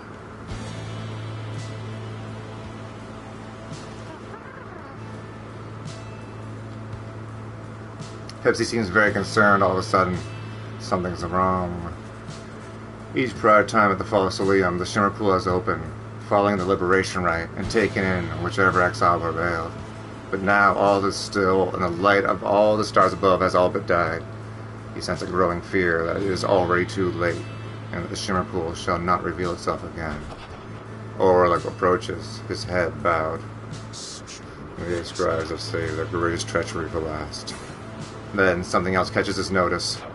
Wait. A sudden rush of starlight cascades through the stillness of the night of the summit. The Shimmer Pool has appeared again, different, but somehow, but open. Pepsi looks upon it, but does not engulf him, or at least, not yet. Seems I was mistaken then. The 8 scribes. This is not their greatest treachery. It is their greatest jest. The shimmer pool is flung wide open. It seems that all are worthy now of freedom. Orlick strides down the shimmer pool, but... Halt, Orlick. Orlick glances over at the lone minstrel, almost in surprise. The shimmer pool has lost most of its strength. You step inside, and you shall surely drown. Of that, I can assure you. He laughs to himself at this. Then, we have all been cheated. No. The shimmer pool is revealed, and one of you still may return as planned. But, as for who returns, someone shall have to choose. Ere the last light of the stars is extinguished, and the race cease to be, this is the final trial of the scribes. The final trial of the scribes. Then, after confrontation, the liberation rite, it was all meaningless? No. The victor of the confrontation is to be the one to make the choice. Among those closest to the scribes, either to be anointed, or he who anointed them. Kriha! Pepsi thinks that this means either he can go to the Commonwealth, or you can. Aye. It shall either be you, the reader, or... It shall be either or... Pepsi, please, make your decision quickly, lest it shall be forfeit. I do not know how much longer the light of the stars shall offer you this gift. It seems then that Pepsi has made up his mind. Pepsi chooses you. He wants you to be free. You're free to go. Pepsi wishes to give up his freedom so that you may regain yours. Very well. Reader, sir, the choice what Pepsi made, or rather the choice which he gave, is now yours to make instead. This choice, it may keep bouncing back and forth like this. Absurd. It may, until such time as one of you is willing to accept the burden and the outcome of the choice. That is the trial, and I fear that there is little time remaining. Reader, if you and your companion are too cordial to each other to accept that freedom, either one of you, I shall gladly take it. Freedom ought to be more than some flirtatious trifle to exchange. What is your will? Who shall finally go free? Choose or elect. He earned his rightful freedom long ago. He deserves his justice. Choose Pepsi. Your intention this night was for him to return to glory, and it shall be done. Choose yourself. This is your one and only chance. And Pepsi wished that you should take it.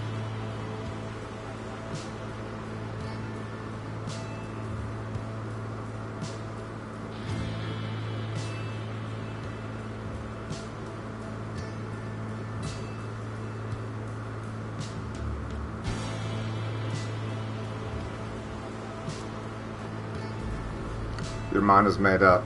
You have chosen to be free, yourself. And Sandra. It's a consolation. I see. And understand. Then, it is done. Pepsi looks to you this one last time, his heart filled with unspoken understanding. He turned then to the low minstrel for an instant, but another instant later. He is gone, and everyone, all you feel is the coldness of the rush of water coursing around you. Pepsi gave you his freedom so that you may yet have yours. You are set to return the Commonwealth and leave the downside forever. Godspeed, reader. By the scribes. No stars remain aloft. The cycle of the rites. It is finished. The Commonwealth. What shall become of it? What shall become of us? Nightwings. The opportunity to gain your freedom from the downside. Was it not enough?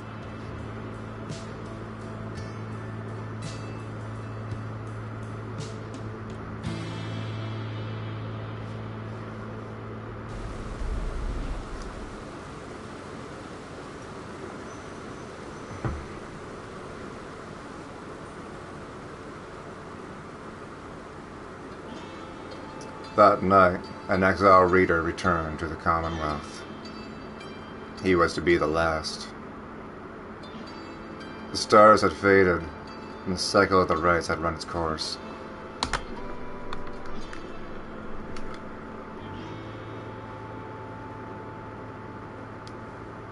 He found the Commonwealth in great upheaval. Spurred by the efforts of the 6 liberated exiles, Wolfred Sandalwood's revolutionary plan had decided the masses.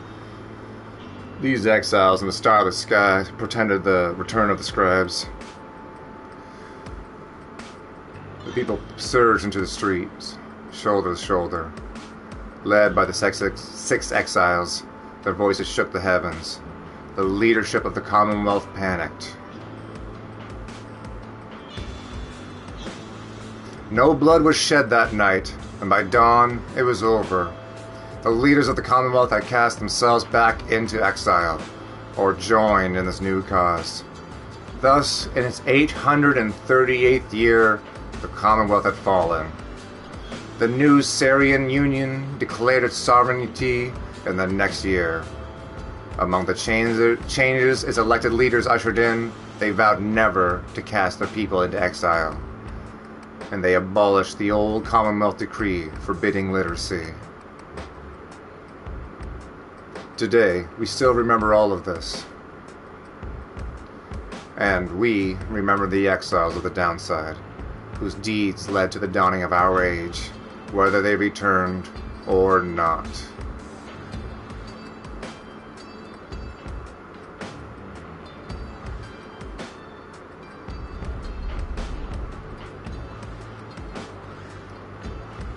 Okay.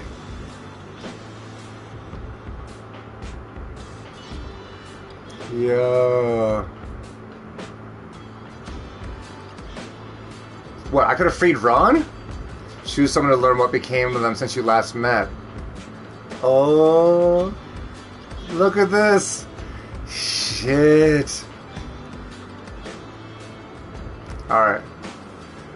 How's Jody doing? When the cycle of the right ceased turning, Wolfred Sandalwood turned towards the starless sky and closed his eyes and prayed. It was all he could do at this stage of his plan. Wolfred Sandalwood. He inspired to assemble with liberated exiles representing each of the 8 largest ethnic groups composing of the population of the Commonwealth. They would stand together as a vision of the 8 scribes' return, inspiring the masses to embrace an older set of values before the Commonwealth attained its grip. With the rites ending sooner than expected, his ideal scenario became impossible. Sandalwood's own freedom, for instance, was now forfeit.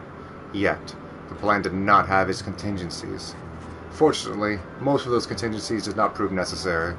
Word reached him that on the night of the scribe's return, his fellow liberated Nightwings stood together, and their voices echoed throughout the street. These former exiles who ought to have disappeared into the ranks of the Commonwealth's own leadership now stood united with its people, who poured in from their homes in solidarity. I thought I was clicking on Jody. I don't know why I got Sandalwood, but okay. It was imperative to Sandalwood that this stand against the Commonwealth be peaceful in its nature. An overwhelming show of popular support would be more than enough, ensuring that this was his priority, and in the end, the result was self-evident. The plan's goal had been achieved. Sandalwood kept busy after that, as much as possible, providing counsel from afar to those who would be at the forefront of the birth of the Sarian Union. Sarian Union, our nation, formed in 839 AS after the fall of the Commonwealth. One day we may all stand shoulder to shoulder with a common cause. Of course, being stranded down the downside meant that there was so much more he could do.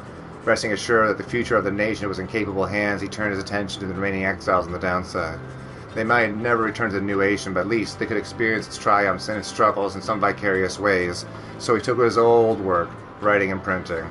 As literacy began to spread again throughout the Sarian Union, so did exiles of the downside take to it. For this part, Sandalwood helped teach as many as he could. More than that, he provided the material to read, a semi-annual report with the latest events with both the Sarian Union and the downside. This periodical gave many exiles something to look forward to. One of his allies...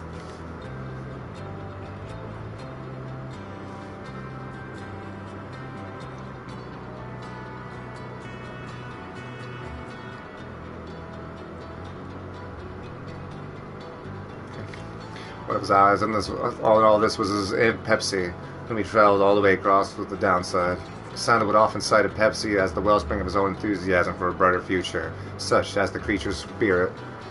He enjoyed exchanging letters with the Reader and the Nightwings, who kept him well abreast of how the other comrades in the fledgling nation fared. You, the Reader, you were once an exile, sentenced to life on the downside. You are now free. Once merely the status of a deviant, he had now a revered title in the Saurian Union. As Wilfred Sandalwood gained more fame throughout his land for all of his sacrifices and his contributions, it is said that he remained steadfast about two things. The first was that the cause itself ought to remain in focus. The freedom of the people had been achieved. It was a gift to be cherished, a set of values that needed to be nurtured. The second point he made was that he himself had little to do with the outcome. He would often praise the exiles and the Nightwings who stood with him, each in turn by name. He never forgot any of them. One day, to commemorate his birthday, the people of the Saurian Union unveiled a monument depicting him and the Nightwings as imagined in their prime. While Sandalwood did not learn of it until much later, it is said that he was moved to tears then by the gesture. It was since ensured that those of us with memories more valuable than that of Sandalwood likewise remember the achievements of his fellow former exiles and our cause. Okay, what happened to Ron? With the rights drawn to a close, the slug market's revenues fell precipitously, and Falcon Ron was forced to liquidate his assets and close up shop. Yet, as sometimes is the case with most of an entrepreneurial leaning, this time of hardship led to an epiphany, or at least a sudden change of fortune. One day, Falcon Ron had a run-in with a messenger imp bearing news from the other side. Ron gave it to one of his remaining trinkets, which could not be sold. The following week, the messenger imp returned to him bearing a tidy sum of wealth and newly minted coinage from the Saurian Union. Falcon Ron caught a long-term deal with the messenger imp then and there. Though his trade remained a gray area from a legal standpoint in the Saurian Union, the newfound fame of the downside caused Falcon Ron's goods to explode in popularity. He later signed an elaborate agreement with Big Bertrudes and found a distributing partner on the other side through a rookie green trail whose own business had expanded. Especially in the Saurian Union, Falcon Ron's goods are still known for their superior quality, though he assumes no liability for any side effects. Okay.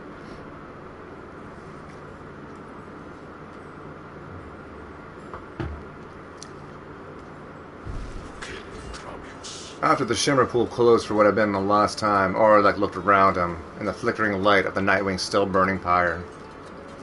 He then turned to the fall of Solium and looked up into the black, starless sky. He cursed to the 8 scribes, then, one after another.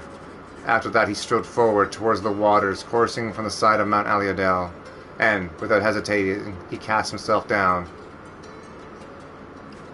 Orlek's body was never recovered. The drop from Mount Aliadel does not appear survivable, though Orlek did survive it once. That time, however, he was filled with fury. Such was the betrayal he had suffered when his fellow exile claimed his rightful freedom. This time, Orlek was filled with nothingness, and chose to leave the downside in one way he still knew he could. The other Nightwings who were witness to this never forgot what they saw. Fuck. I was hoping, like, him, Pepsi, and Volfra could patch things up. Oh, Jesus. Once it became clear that to Ignarius the rights were drawn to a close, he knew it was time for him, the Tempest, to call it quits. But first, he and the Tempest decided to celebrate, and that they did, for many, many, many, many nights. The revelry did eventually subside. The exiles parted amicably and went their separate ways. He roamed the downside then, searching for some sort of meaning in life, sometimes taking on odd jobs requiring his brute strength. He never remained alone for very long, and took on many lovers in his time. However, he sometimes thought about that one lady called Curly Horns, and what became of her. His massive dude crush with Jody. Though his glory days as the most powerful conductor of the rites had long since passed, he always enjoyed the fearsome reputation he had cultivated at that time. Manly dickbags. When Manly Tinderstuff realized the rites had ended, that he no longer could return to the Commonwealth through his ancient means, he was outraged. He cursed the scribes, spewing forth such a slew of blasphemy as to be very unbecoming of one of his high status and bearing. When at last he calmed himself, he focused on his energies on attempting to find another means of homecoming. He remained in regular contact with his wealthy family on the other side via messenger amp, and used their vast resources to explore other means of escape. He tried using an elaborate pulley system. He attempted to retrofit a flying black wagon with superior propulsion. He tried to lift an impraft, a hot air balloon, even prayer. Nothing worked. There was only one way out of the downside, and now it was gone. Tinderstock bankrupted his family in these vain attempts. At last, such was the shame that he retreated into the teeming woods of the Black Basin to Cinderroot. There he yet wallows, complaining to his comrades of the chastity who still put up with him, either about his own misfortune or the latest news from the other side. Throughout her exile, Tamitha Thane was motivated by a single goal, to return to the Commonwealth and exact revenge on her ancient enemies. When she realized the rites had ended, and that she would never see her mountain home again, she nonetheless remained determined to aid her people however possible. She had gathered certain information pertaining to the intentions of the Nightwings, who had formed a pact to regroup on the other side after the liberation. Other reports exposed certain weaknesses in the Commonwealth's defenses and revealed to the Highwing remnants the opportunity for a risky but potentially impactful strike. As Tamitha could not participate in the assault, she learned what happened well after the outcome. On that night, known as the Scribe's Return, the Commonwealth had fallen. The Highwing remnants thus prevailed at last, without even having to fight. Inspired by the liberated exiles, the people of the Commonwealth demanded new leadership. Soon after the fall of the Commonwealth, Tamitha learned that her blood sister Pamitha was an accessory to this successful outcome. Tamitha was very skeptical of this, but as similar reports kept mounting, she soon accepted the prevailing opinion, however grudgingly. Once a messenger imp arrived bearing some sort of message, seemingly from Pamitha. However, Tamitha turned it away. She would not give in to an impulse to forgive. Knowing that the conflict on the other side had ended, Tamitha retreated to the crags of the Black Basin and grew ever more distant. Those closest to her surmised that her inability to reconcile with her blood sister was at the heart of this, though for her part, Tamitha never once admitted to any such weakness. Barker Ashpaws never had much interest in returning to the Commonwealth, for he was always bound to its bylaws to be stifling, so when the rites ended, he did not care, at first. He soon grew very bored. The rites had given his life a certain sense of structure, and he'd always needed. He missed the raw anticipation of it all. He decided to continue conducting the rites, for the thrill of it. He bent some of the rules and replaced some of the objects, but it was close enough. His packmates at the distance proved more than happy to participate. Thus, they ran against each other in the back of Joe Mare Valley. Gradually, the other exiles from the rites, as well as those who had not heard of it at all, started to take an interest. They ended up giving Parker Ashpaw some healthy competition. His old feud with Rookie Greentail ceased meaning anything to him, and he forgot all about it amid his new pursuits. Ultimately, even Barker Ashpaws, who had led such directionless existence up to this point, found something of a calling throughout the rites. Whether he took the rites less seriously than other exiles at the time or more, was oft debated by those who watched him work. After this life, Sir Deluge was fled from one danger only to find himself facing another. He had escaped the war-torn waters of the Sea Dominion, he had escaped the blood border of the Commonwealth, and now he had escaped the rites. After the rites had ended, many exiles wrapped up the ancient tests were crestfallen, as their last chances to return to their homes vanished, along with the stars above. But Sir Deluge did not mind, for this outcome meant that, at last, there was no burden of responsibility weighing down on him. While most of his fellow exiles of the Pyre-rates yet longed for the waters of the Sea Dominion, driven as ever by their impulse towards the conflict, Deluge settled down. With him remained one of his companions, one Lady Seagrass, who had taken a liking to him for some reason. Reportedly, they disappeared into the waters of the Worm Gulf, which may now explain the significant increase in worm population observed in the vicinity. After the cycle of the rites had ceased, Witch Ildamilde returned to the Flagging Hands region, where she sealed herself within the pit of Milithe. There, even her fellow exiles of the Withdrawn allegedly grew unnerved after a time, and left her to her vile work. Sometime later, the pit of Milithe erupted into flame, so intense that the conflagration that could be seen all the way from Joe Mare Valley. Arson was suspected, though the cause was never verified, and many bog dwellers in the region were forced to flee, a tempest blowing from the north finally quenching the flames. When at last the ashes settled and the grounds were cool, the site of the fire was scarred beyond recognition. No trace of Witch Ildamilde was found. As for the contents of the pit, which notably included a profane object thought to be the remains of Ishlak, all of this was gone as well. Back in the Saurian Union, Ildamilde's repeated threats of the return of Ishlak were thoroughly investigated, and no credence was found to any of her claims. She blew up. What an idiot. After the final liberation rite, Lendl refused to believe that the rites had truly ended. He would sit through the night after consecutive night, staring into the blackness of the sky, awaiting any sign that he might gain another chance at freedom. No such sign ever came. His fellow accusers started to express concern for him. Survival had become their top priority for once liberty had slipped from their grasp. But Lendl dismissed them as weak fools. He insisted, rather forcibly, that in evening now the stars would shine for him again and mark the way towards his inevitable freedom. He was, of course, mistaken. The others in his triumvirate were left with little choice but to abandon him.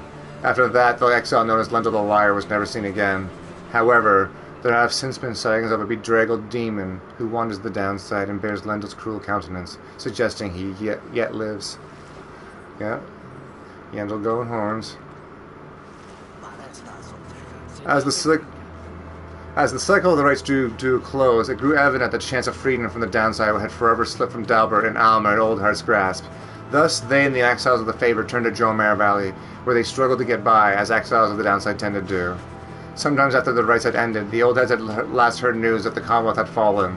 This was well after the fact, of course, but it was brought old Dalbert great joy. Despite his forthright manner, he had no love for the nation that cast him down, along with his son. Dalbert Oldhart passed peacefully in his sleep before the next new moon. In his final days, he implored his son to undertake the pilgrimage to the scribes. Almer never shared his father's views with the scribes, but respected Dalbert's wishes, and so, after a period of mourning, Almer began a new journey. Not a day went by that Almer Oldhart did not think about his father and give thanks to him, and speak to him at morning and at night. Would that the stars yet shone, for surely Dalbert's would be there among them, smiling down at his son, watching over him and his kin.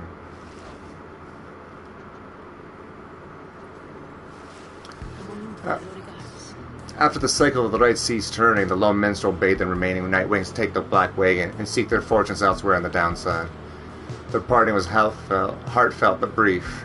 He remained there to summon of Mount Aliodal with Celeste, where the two of them would chronicle the final outcome of the cycle. Neither Tariq nor Celeste were ever seen again.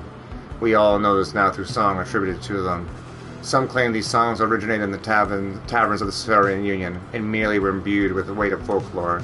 However, exiles liberated from the downside corroborated that each other's claims of having met this duo and that presided over the liberation rites. Another folktale suggests these minstrels were heralds of the scribes. Having fulfilled their obligations, they departed the world that we know and rejoined their patrons. One of their famous songs describes another, simpler outcome, and the two gave up their duties to the rites in favor of a life that they could share together. In any case, they are likely to remain the subject of such verses and songs, for it was they who watched over the rites and ushered in our times. Several exiles of the Nightwings cared more for the plan of Sandalwood than to return home from the downside. The crone called Big Bertrude was a prime example. She had found a suitable environment to live with the dismal region known as the Flagging Hands. There she had built up a thriving place of business known to the exiles as in the land. With the rites having ended, she returned to her preoccupations, working away, almost as though nothing had happened. When one gets to be more than 400 years of age, perhaps when even monumental events such as the culmination of the rites or the collapse of the Commonwealth are seen as trifling matters. Much of her effort was doubtless due to the influence of Sandalwood, someone who she admired for some decades. She had made clear that she could not require her he could not require her feelings for him.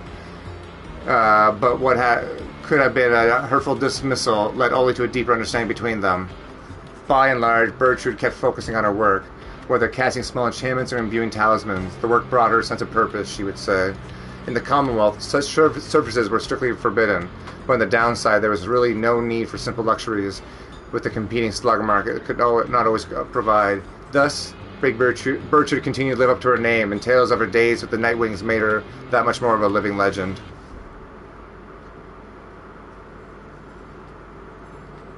Okay, BRB. One second, guys. Just gotta grab something downstairs.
A key.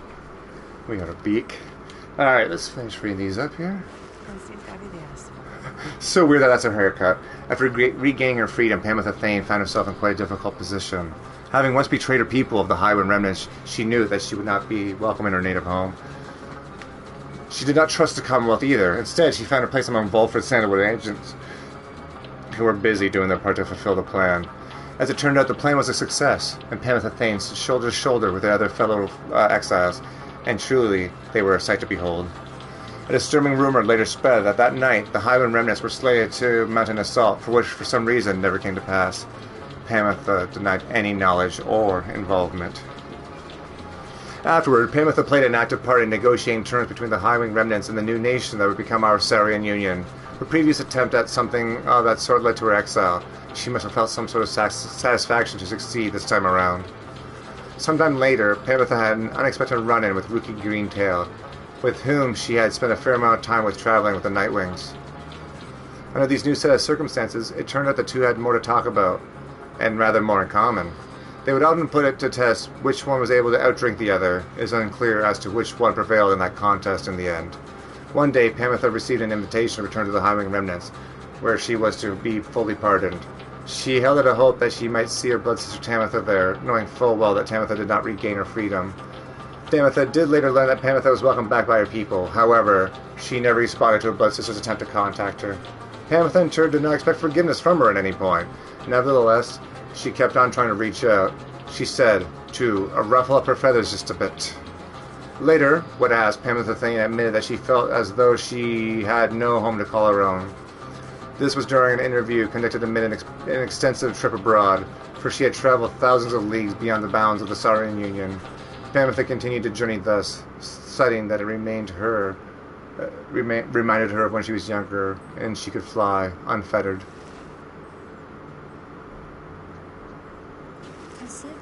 The Commonwealth had never provided a sense of home for the one that they called Faye the Fair, so she was surprised on her return that she was so well treated. She felt uneasy about it, and besides, she knew that she could do her best to fulfill the pledge that she had made to her friends. Even she could not have expected the impact that she would have had on the events that followed, but she gave rise to our Saurian Union. Despite not fitting the image of the 8 scribes, Faye nonetheless stood out alongside the others amid the teeming masses of the night of the scribes' return. She spoke to the scribes with such conviction and sincerity that the crowd was very moved. After the fall of the Commonwealth, there was a renewed interest in the legend of the 8 scribes, and many and new interpretations of their histories and teachings. Faye found herself at the center of all of this. Her way of speaking to continued to compel a group of audience. She swayed many people from their astralist beliefs. Soon the eighth word, which had lost favor with the people during the reign of the Commonwealth, sought her out and asked her to formally join her, and she did right away. The 8th word, a theocratic sect believing that the 8 scribes were more than mortal, and their words divine. Throughout it all, it would wonder how her little friend Pepsi had fared. While they were divided by a great distance, he always remained in her heart. She cited her relationship with Jordario as the most single important moment of her life. Jordario would always provide for her a circumspect perspective and wisdom of experience. Whenever she felt genuine doubt, which was not very often, she sought to the leader of the Nightwings. If there was anyone who she trusted with as much as the scribes, it was him. Faye also was devoted to her faith, and more so to her friends. Many people of the Saurian Union cited that her gentle manner and unwavering conviction helped them brave the changing times with courage and grace. Good shit. When Sir Gilman returned to the Commonwealth, he believed that he had regained something more important than his freedom, his honor. Gilman relinquished his knighthood and declined an opportunity to serve as captain on the Blood Border. He was not interested in fighting any longer. Yet, as it continues the case with those such as he, a circumstance soon came about in which there was a need for him to once more make use of his military training. Thankfully, however, the scribe's return ended peacefully. Peaceably? Ended peaceably? Gilman was on edge throughout the night, expecting violence to erupt at any moment, but the moment never came. When the matter was at last put to rest, then Gilman truly knew his time as knight had ended. He declared to all of those in earshot that he would never fight again. Unless, of course, there arose a time of an extraordinary set of circumstances, again requiring him to fight, but he certainly hoped not. He still trained regularly, just in case, especially with his fleet-footed friend, Rookie Greentail. He was always grateful for the counsel of the reader, and would regale him over and over by the time they squashed the spawn of an unfathomed plurnes. By this point, he had long forgotten about his days under the leadership of Sir Deluge, his former commander. Breaking free of his abusive leadership was his first step to gaining a bit of self-respect. Gilman never did return to his homeland of the Sea Dominion, and was content to lead a monastic life on a small hill residing in the hills. It was high up just to make him keep striving to conquer his fear of heights. Other than that, an intensely daily training regimen and the occasional visit from an old companion was more than enough to keep him optimistic and engaged. He knew by then that honor was not something to be won, but a contract with oneself, to be renewed each day. I like that. Once the rest had ended, the Amptizo had a job to do. Quite unlike most of the exiles trapped down forever in the downside. The lone minstrel asked he watched over the Black Wagon, which the Nightwings had used extensively for travel and for shelter all throughout their quest. Pepsi obliged, for he knew that wagon, as well as the drive its inhabitants, perhaps better than anyone. What became of the wagon exactly was never verified, as evidence of Pepsi's thorough work. After that, he liked to while away his days with any of his friends, or else with fellow imps. Sandalwood sometimes called for his assistance, and Pepsi would be happy to oblige. The two would often reminisce about the times with the lone minstrel. Pepsi often missed his interactions with the reader and the Nightwings. They quickly built a rapport back in the downside. Indeed, Pepsi would often express wistful gratitude from time to time with the Nightwings, and their many adventures throughout the land that was always his home. Other than that, Pepsi would sometimes help interpret for messenger imps relaying news to and from the Saurian Union. Despite having gained sufficient celebrity abroad, he never let it go to his head, and he'd go fishing in the Sea of Souls at every single chance he could get.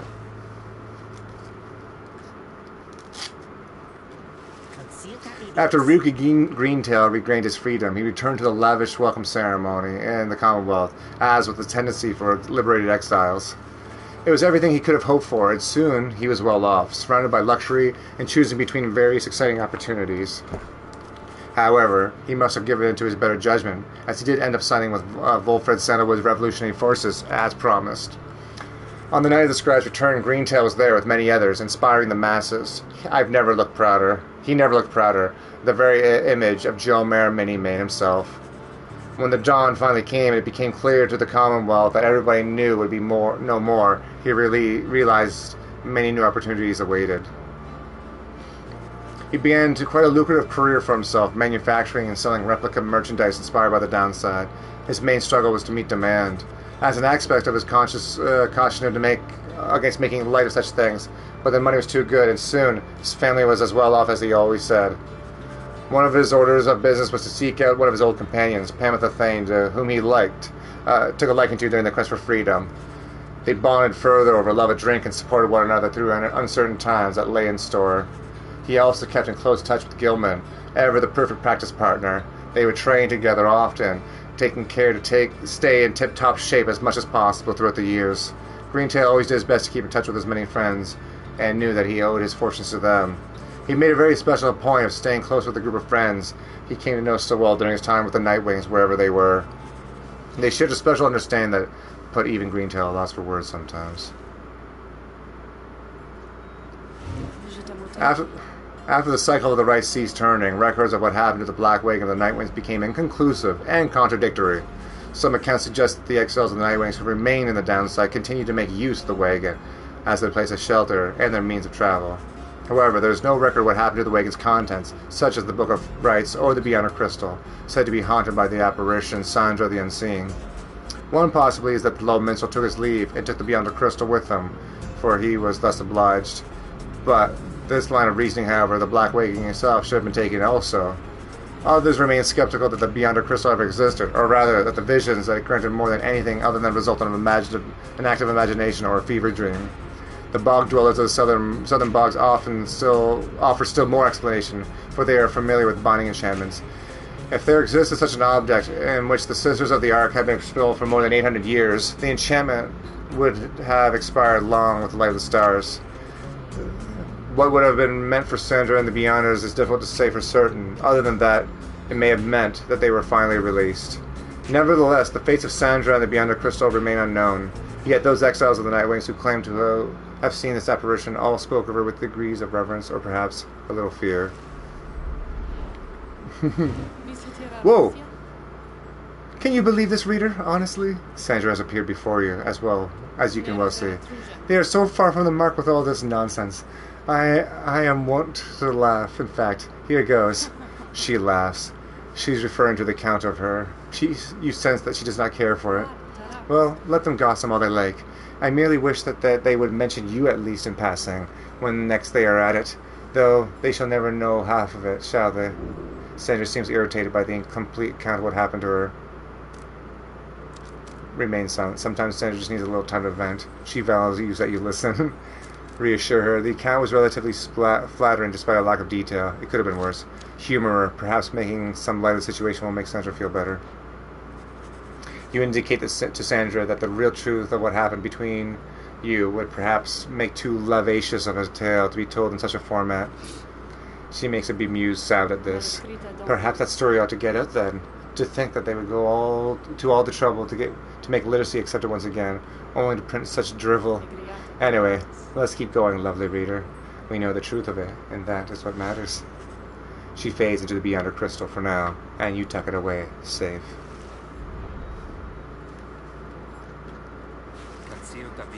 After his liberation, Hedwyn was instrumental in the events leading to the fall of the Commonwealth, and he was vital to the outcome of the plan. The peaceful outcome of the scribe's return was attributed to several key factors. One of them was the underlying ambition of the plan itself. Other was Hedwyn's visibility among the people in the streets. Identified to be a liberated exile, he was believed to be the Golthenian himself reborn. More importantly, however, was that one of the winged harps of the Hyman remnants accompanied him. She was later identified as Fakini Shang. Oh yes! Nice! Fakani Shang. A harp from which Hedwyn cared deeply. They were separated when Hedwyn was exiled. Ah, good shit, Hedwyn. Their bond was symbolic of what was at stake that night, and proved vital to the peace that followed. In all his days as a leader of the Saharian Union, Hedwyn oft confided in his friend Jodario. Despite her intense manner, there was no one whom he trusted more in times when circumspection was required. Hedwyn would often think back about the vow he made at the beginning of the quest for freedom. Although he cherished all the friendships he made, he pledged to Dodario, Ruki, and the reader of the Nightwings that they may all be free again together. His promise had come to pass, though he always knew that this was not his own doing. He was always deeply grateful to the other three, his closest friends. While the others who stood with the Nightwings were not able to remain in contact thus, Hedwyn thought of each other and of them often, and so in return did they oft think of him. Oh, Jordi. After liberation, Jodario became an icon of the movement that led to the collapse of the Commonwealth and the rise of the Saurian Union. Her horns and stern countenance inspired the people to believe that she was solely a Mer, reborn. She became a great, if reluctant, leader. In the uncertain times that followed, Jodario's seasoned expertise often came into play both in matters of security and of state. For instance, she conscripted and trained a team of volunteers in public safety. The community did not know what to make of such a cordial bunch at first, but soon came to value their service. They have stood for the people ever since, and we celebrate their founding each year.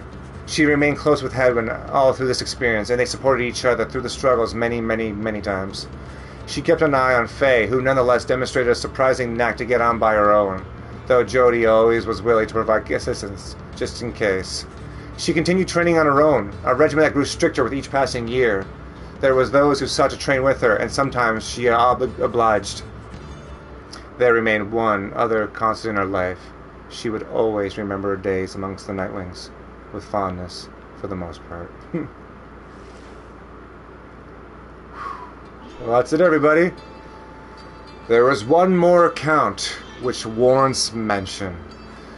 The Nightwings conducted the rites under the guidance of a reader. Little is known of him.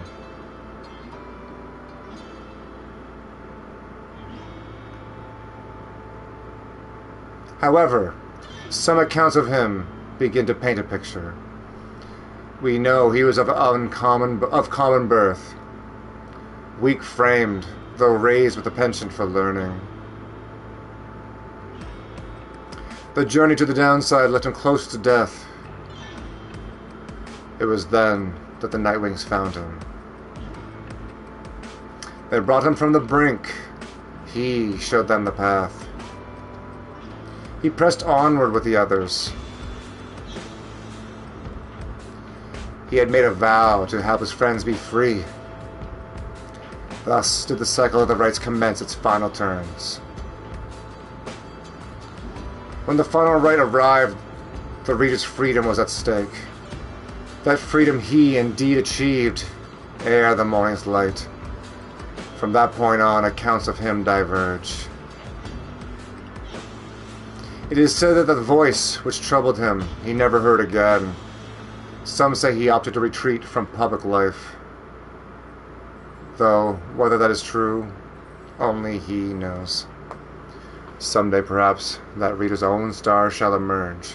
Then it shall pierce the dark of night in all its brilliant glory. Until such time and ever after, all of us give thanks.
Gilly!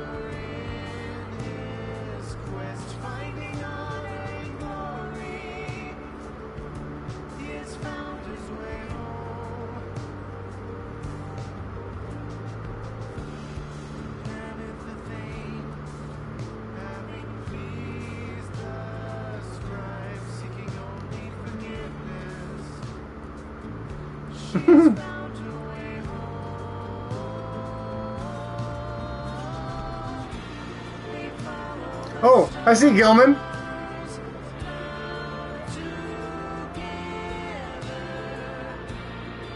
Oh, wow.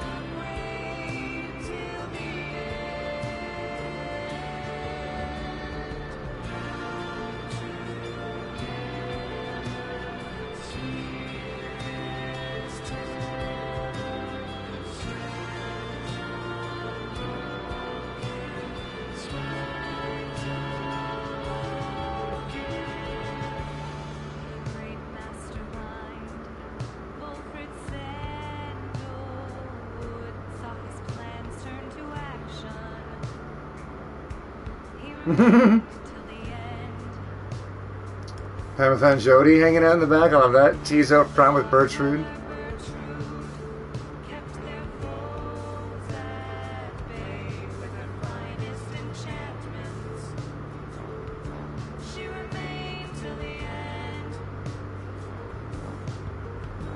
Wow.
I want that wallpaper now.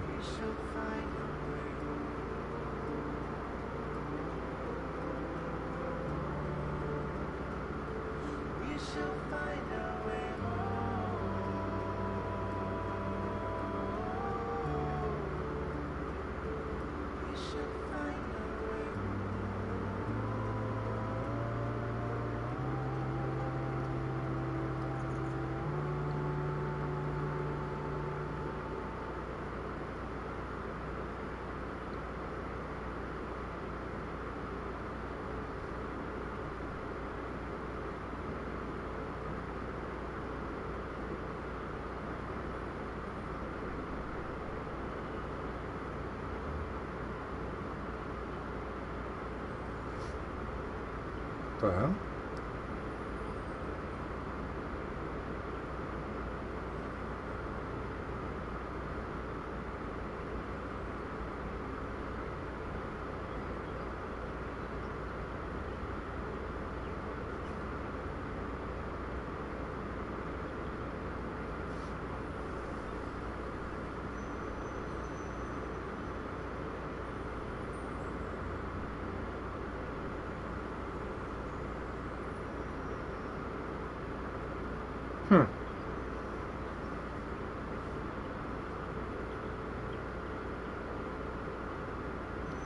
True Nightwing campaign mode unlocked.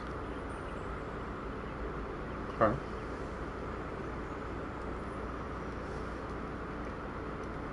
But it's such a pretty picture.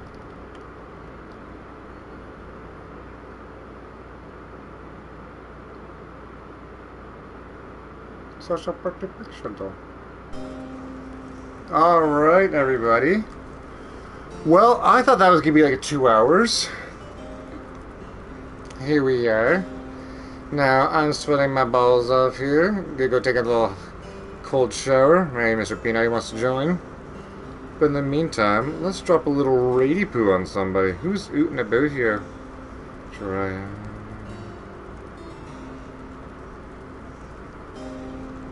Oh, there's Dylan. And, okay. Alright, everybody, I'm gonna drop a raid on my buddy Dylan. Awesome fucking dude, deserves all the respect in the world, so say hi to him. Please join in on the raid if you can. Thank you so much for being here. I know a lot of you, because like the late nature of the game, the storytelling, yada yada, it's a lot of lurks going on. Love that, I appreciate it. Thank you for being here. Let's say hi to Mr. Dilly himself, and I will see you guys in a little bit. In the meantime, yes, food, walkies, shower. Alright everybody, take care, a toodle-loo.